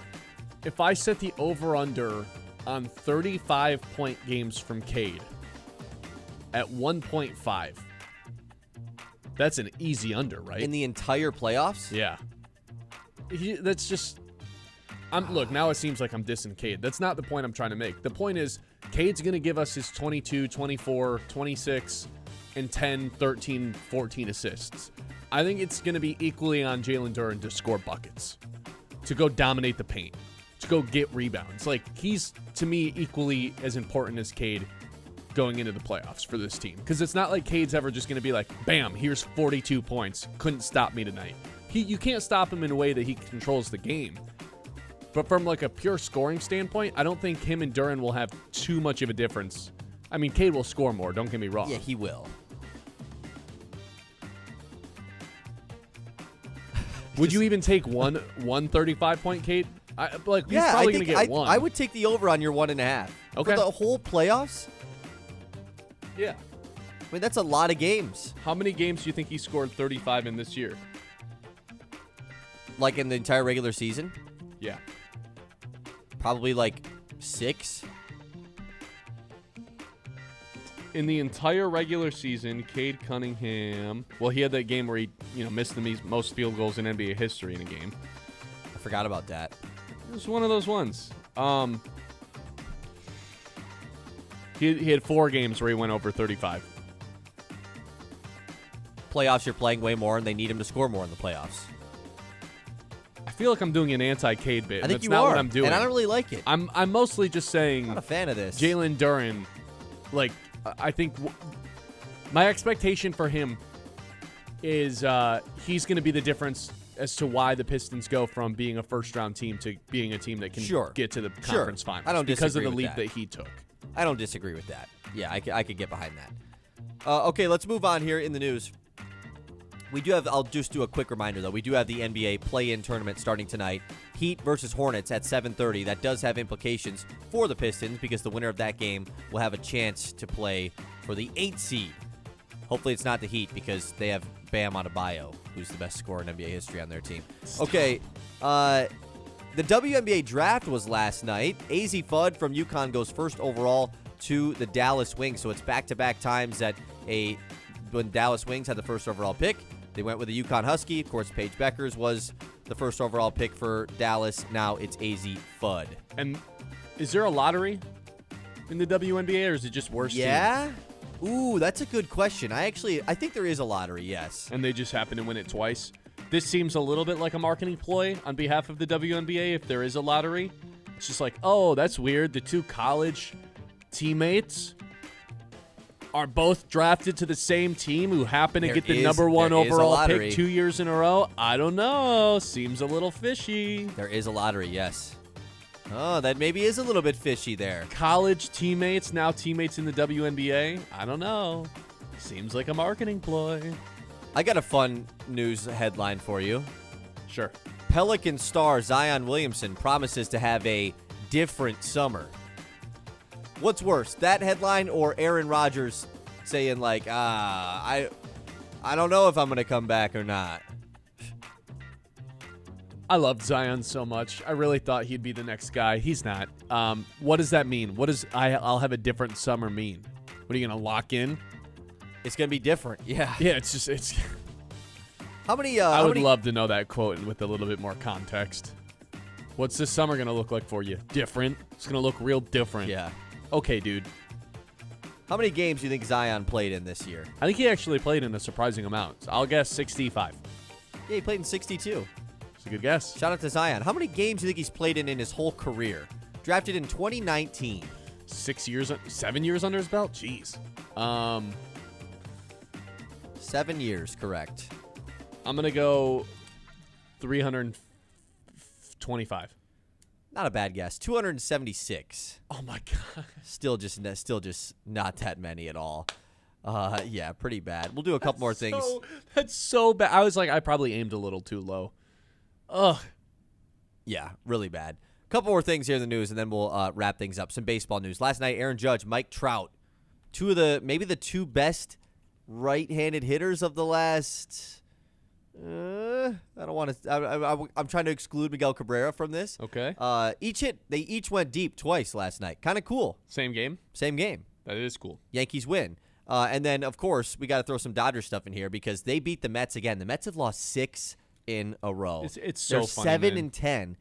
Every year. Humongous payroll, man, and they are 7-10 right now. That only makes the Tarek Skubal conversations go up even higher. I got to throw our guy LaDuke a bone as well. He says Detroit City Football Club is hosting the Chicago Fire in the U.S. Open Cup tonight. Chicago Fire, that's a real MLS team. That's fire. Interesting. It's a good name. Hey, that's fire. All right, 989-837-6125. Thank you, Kyle, for doing the news there. When we come back, we're going to have Jeremy Reisman on first. Check us out on YouTube. That's where our bright smiles start. They start also at Scott Family Dental, where comfort care and clean teeth come in a standard. Locally owned by Brandon Scott, a native of the Great Lakes Bay region, the business is family-focused. They treat patients of all ages like ones of their own. From routine checkups, whitenings, crowns, and more, they've got the tools and the gentle touch to keep your smile shining. Friendly staff, modern tech, zero judgment, even if it's been a while since your last visit. So go ahead and show off those pearly whites because Scott Family Dental has your back and your teeth. The Ben Bosscher Show, built by Bresky Siding and Building Repair.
by Bresky Siding and Building Repair on 100.9 The Mid.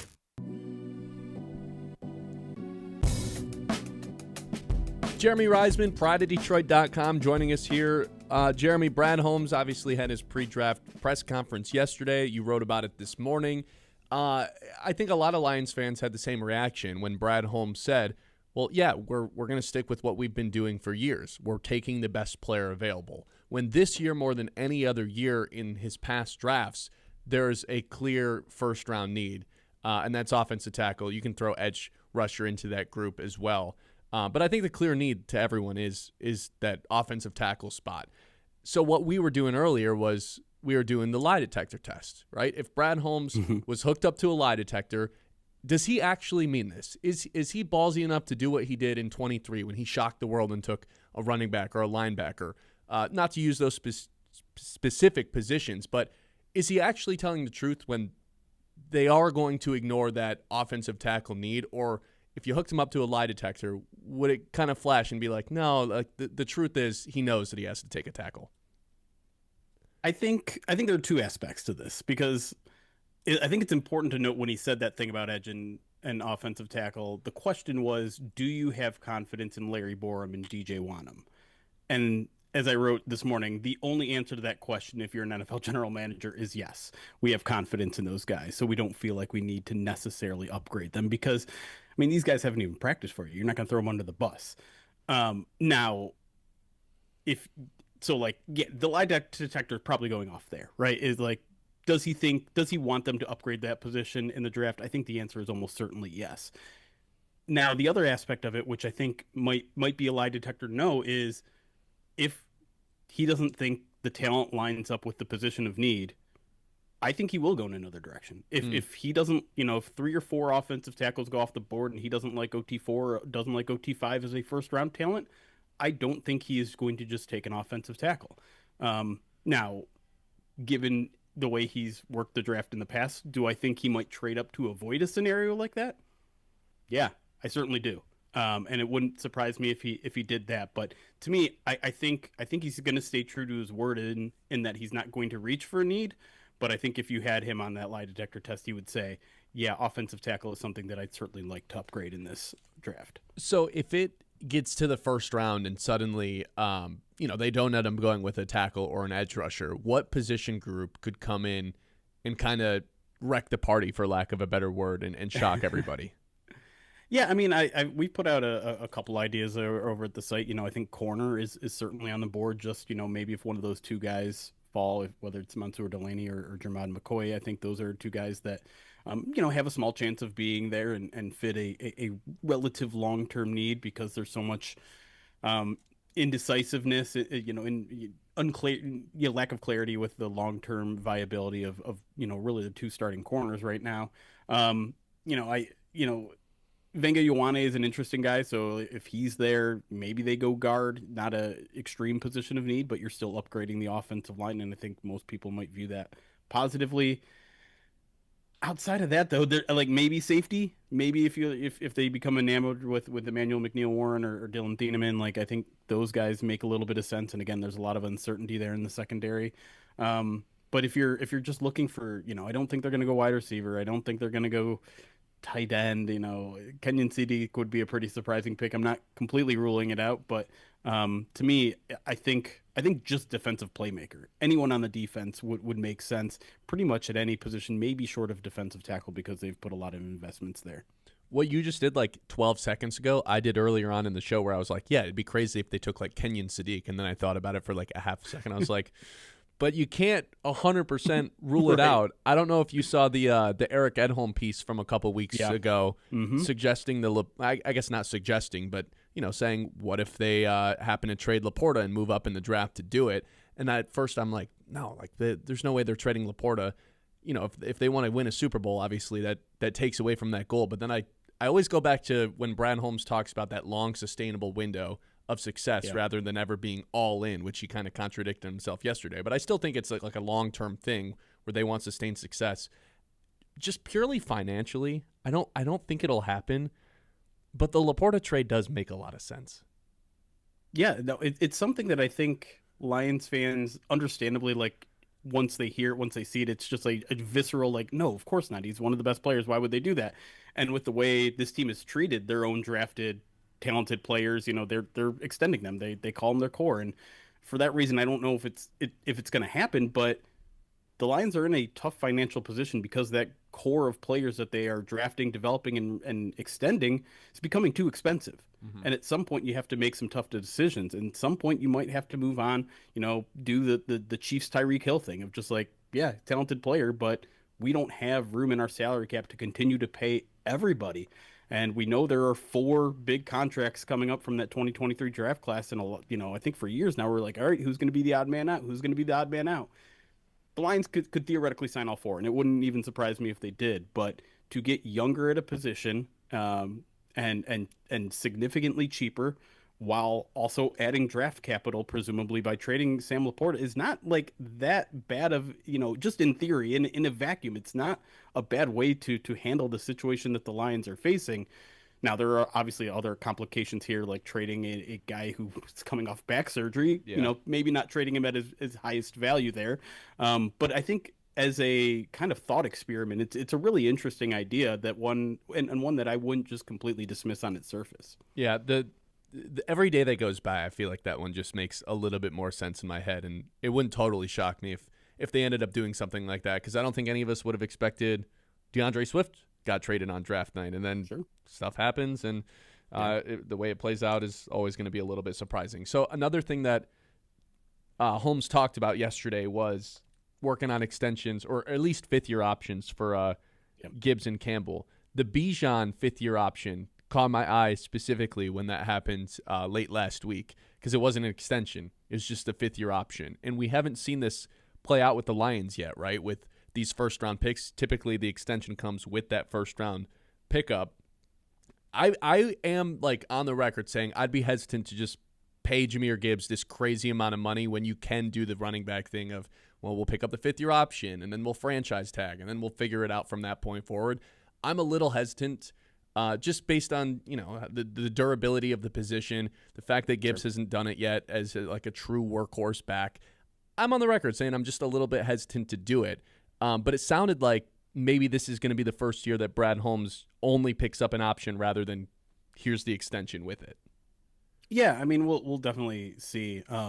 The tricky part about that extension, though, or the fifth-year option, is that is, a fully guaranteed 1-year deal where you're taking on that full salary cap hit right away. If you get the extension, like, you can probably drop that cap hit into the $2 to $4 million range for the next couple of years. If you have him play on that fifth-year extension, we're talking, I haven't looked at the number lately. What is it, 17, 18 million or something?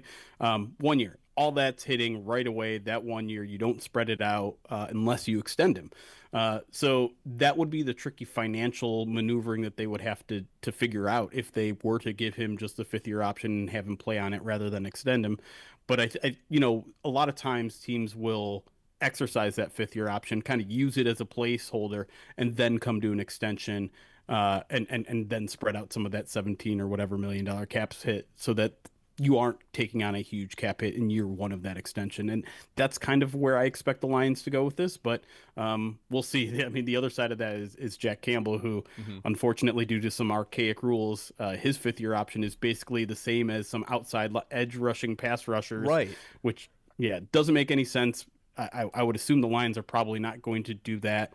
Maybe they bake it into some sort of extension, but I think with them, like, he might just be the priority. Let's just get his extension done. Let's just forego this weird, dumb rule in the fifth-year option and not have our hands tied behind our back with him financially. Yeah, you have guys like TJ Watt, like, determining what Jack Campbell's making because he's listed as an outside linebacker rather than an edge. And when I was, like, doing the homework on that, this was probably months ago at this point, I was like, that makes no sense. That is somehow a loophole in the fifth-year option system that I don't know, that definitely hurts anyone that's trying to extend an off-ball linebacker like the Lions are.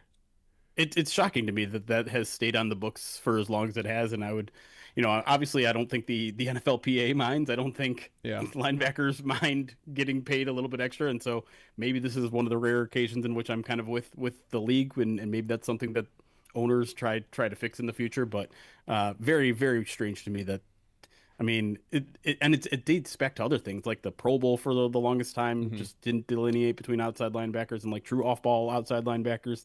But I think they're slowly getting wise to that sort of thing. I feel like we might be heading towards that direction with like this new position that's kind of come in the secondary too. Basically, what Brian Branch does, where it's like he's a nickel safety, box safety, and then you got guys like Eamon Warrior coming in, and even I mean what Hamilton's doing in Baltimore is completely different too. So I wonder how that ends up going. Back to the draft though. So I feel like maybe I don't represent all Lions fans when I say this, but me personally, I feel like I represent a good amount of them. I'm closed-minded in the fact that if they don't walk away with a tackle, and I will throw in Vega in there as well, the Penn State guard, it's just going to be a little bit disappointed. And I don't want to set myself up to be disappointed on draft day. But it does feel like that big of a need to draft an offensive tackle or a guard early on, because obviously there's going to be such a steep fall off as there is in every draft after that first wave of tackles go. Yeah. As far as like your opinion on this, not even predicting what Brad Holmes is going to do, but do you share that mindset with me where it's like, man, like I like the best player available thing most of the time, but they really need a tackle? Yeah, I mean, and this is why, this offseason in general was tricky to handle. I think in an ideal world, they get that pay cut from Taylor Decker, and it's something that they actually don't really have to force this year. But instead, they kind of had to scramble a little bit. And I'm not saying they weren't prepared for it, but financially, there just wasn't a lot of options for them to really invest in offensive tackle to get a starting capable player. And I'm sure they're aware of that reality. And maybe they are really excited about Larry Borom. Maybe they're excited about how he finished the season and truly think his arrow's pointing up. But you didn't show it financially. You gave him a 1-year, $5 million deal. And to me, that kind of tells you everything. Like, that is a deal for an OT3, not an OT2. It's the 86th highest cap hit in the league this year. Right, exactly. So yeah, it is a significant need, and I don't, just like him, I'm sure he doesn't love going into the draft seemingly needing to get an offensive tackle, but they said all offseason one of their main goals was to significantly upgrade the offensive line. And through mid-April at this point, I can't say they significantly did that. Maybe they did. Maybe they got a little bit better. Maybe Cade Mays over Graham Glasgow is an improvement. Maybe, given that Taylor Decker wasn't playing his best football, maybe Larry Borom is only a half step down. But for a team that really felt like they were dead set on improving the offensive line, I think there's still one move left to make, and the only one that makes sense to me is getting that offensive tackle early. What do we got? 9 days until the NFL draft. If you guys want to read all the latest Lions news in that department, head to prideofdetroit.com. Jeremy Reisman, thanks for stopping by. Of course, Ben. All right, we'll talk to him a little bit later on, closer to draft time. We've got a couple traditions to close out every show. When we come back, it's the Ben Bosscher Show here, live on the Mitt. The Ben Bosscher, built by Bresky Siding and Building Repair on 100.9 The Mitt. It's time to remember that.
Bresky Siding and Building Repair on 100.9 The Mid.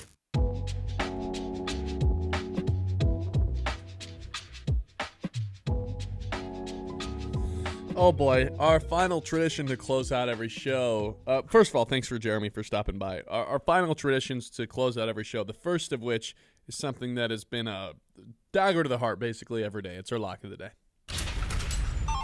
Lock of the day. You better lock it up. No, you lock it up. You lock it up. Lock it up. Lock it up. Another loss yesterday. It's been tough. Go ahead and let everyone know how tough it's been. Yeah. Garrett Crochet to get 8 Ks yesterday. He got 0. Gave up 10 earned runs. Maybe he was cursed because of the lock of the day. Who knows? 9.16 units down now in 2026, reaching double-digit potential territory with a loss today. 5 units down in the month of April. Yeah. Today, we're going to the play-in. Baseball hasn't treated us too well. So we're going to the play-in tournament with the NBA. Trying to milk out everything we have left in the NBA season, postseason now. I'm going with the Miami Heat to just win. They are an outstanding 4-0 in the play-in tournament. It's like they're built for this. They should call it the Heat inaugural tournament. The fact they've played 4 games in it, too, is just hilarious. What, this thing's been around since, since the COVID year. But technically. But yeah, after that was the first year it was really introduced. Yeah. So 21, 22, 23, 24, 25. So 5 years, they're 4-0 in it. It's pretty good. It's pretty good. This Hornets team, they've got a lot of smoke blown up their butt over the past couple of months. They've been kind of everybody's darling pick to everybody's assuming that the Hornets are going to win. They're favored by 5.5. They don't know what it's like to play in these playing games. I think they have 1 win in it, or they have 1 game played in it, and they lost. The Miami Heat, they're built for this. They have the postseason experience. They've got the guy who scored 83 points. They've got a bunch of dudes who have played deep playoff runs. They know what the postseason's like. You know who doesn't? Colin Knippel, LaMelo Ball. You know who doesn't? Brandon Miller. I think the Miami Heat show up ready to go, ready to, brawl, whereas Charlotte might show up just thinking this is going to be an easy win. So I think for that reason, I'm not only taking the Heat plus 5.5, I'm taking the Heat to just straight up win and kick the Hornets out of the playoff. And just like that, this fun season that Charlotte had, and the ball is turned on LaMelo Ball, everyone feels different about it. He didn't make the playoffs yet again. That's my prediction for what's going to happen. I kind of really like it, right? I know that you haven't been making good picks lately. I like the Heat tonight too, man. I really do. This Hornets team has gotten so much hype, and yet they didn't really end the season well. They're not coming in playing great. Neither is the Heat, but, I don't know. I think this is a good pick. I like the Heat to win tonight too. I'm in. I'm not as intrigued by the late night game, but this one, very intrigued. Even though the late night game is the 7-8, Suns, Trailblazers. Have fun getting your butt kicked by San Antonio. Yeah, I will say on that. Okay, that is plus 188 by the way on the money line. That is our lock of the day. Lock of the day. You better lock it up. No, you lock it up. You lock it up. Lock it up. Lock it up. Okay. The next tradition we have is establishing what the most must-see TV is. It's our game of the day. Game of the day. I feel like it should just be the same game, right? Ooh. Can I double down? Ooh. There's no reason why you can't double down, right? It spreads up to 6, by the way. Plus 194 for the Heat now. Noting. Really? Man. This would be a really good pick for you to get back into things. We've got some nice baseball games on tonight. I'm not seeing a ton of aces on the mound though, so I think for that reason, I am gonna go with this game here tonight. I'm going with the play-in game. Yeah, that feels right. Heat That versus feels like the right pick, unless you think Suns Blazers is the better game. Yamamoto's on the mound tonight, and the Mets are on the verge of their season being over, and it's not even halfway through April. Dodgers last night though. Yeah, I think I'm going to go with the play-in game. Yeah, that's it. I would think this is the play-in game as well. Yeah. There you go. Game of the day. Game of the day. I got 2 words for you. Steve Nash and Chris Paul. Must-see TV. Next tradition. What does Colin Cowherd open with? What is Colin Cowherd going to say? When he opens up the show, you're winning, aren't you? I'm winning, Ben. I'm at 50 points. 50 to 49 is the score. Finally reached that crazy milestone. I don't really know what this scoreboard is going to look like once it gets to 100. It looks like it's only built for 2 digits, but we're only halfway there, so we have plenty of time to. It's pretty crazy how even this series has been, though, right? Yeah. I mean, it could potentially get out of hand quickly. And if it only goes to 99, maybe it's just the first one to get to 99. Or first one to get to 100, and then we restart. Like the road to 99, kind of. Yeah. This is also another version of it, potentially. Correct. But yes, 50 to 99 is the score. It is your turn to go first today. He led with, of course, Rory McIlroy winning the Masters yesterday. He compared Rory McIlroy to John Elway. That was fun. Thought that was a good one. Nobody does it like Colin, man. What are you thinking? This is a pretty tough one today. I won't lie. Yeah, today's real tough. Trying to think of sorry, just destroyed the mic with my hand. I'm trying to think of, what topic there is to do with the NFL draft, which is possibly one coming up. The Lakers. You know what? No, it's Luka Doncic just coming back. That's what it is. Are you mad because I came up with it, or are you mad because you were going to do it? I was going to do it because also I heard yesterday during Colin's show that he said he's going to L.A. He said either tomorrow or the day after. Does that mean he's not doing the show? No, sometimes he's live from L.A. Or is he just doing it in Chicago. L.A.? Yeah, I couldn't tell what that meant. So I was like, world that there's a J-Mac show. So that's why I was extra going to lean into the Lakers Luka pick. But that's obviously not going to happen now. Oh, I mean, I have no idea. Maybe something with, like, the Mets and the Dodgers. It's the 2 highest payroll teams playing, and the Mets are just terrible. There's a world with something there, but it's also baseball. Mm-hmm. Like, Mike Trout and Aaron Judge both went deep. What's the lead? Like, I don't know what the topic is from that. Yeah, I'll go with Mets Dodgers. Mets are an embarrassment, as always. Dodgers, look at these 2 teams. They have similar payrolls at the top of baseball, except the Dodgers just do it right because they're a great franchise, and he loves glazing the Dodgers. So that's what I'll do. Yeah. I'm not going to lie. I can't believe you're not going towards the NFL draft. I mean, I don't know what am I going to pick? Just make something up. It's okay. I hope I get a point. I hope he opens up with Luka. There it is. All right. He takes over at noon. You guys can keep listening here on the Mitt to hear that. Like and subscribe on YouTube if you haven't already. This is the Ben Bosscher Show. We're going to be back tomorrow at 9 a.m. In the meantime, like and subscribe on YouTube. Follow Facebook, Instagram, TikTok. And other than that, we'll catch you guys tomorrow. Have a good one. Hope it was worth it. The Ben Bosscher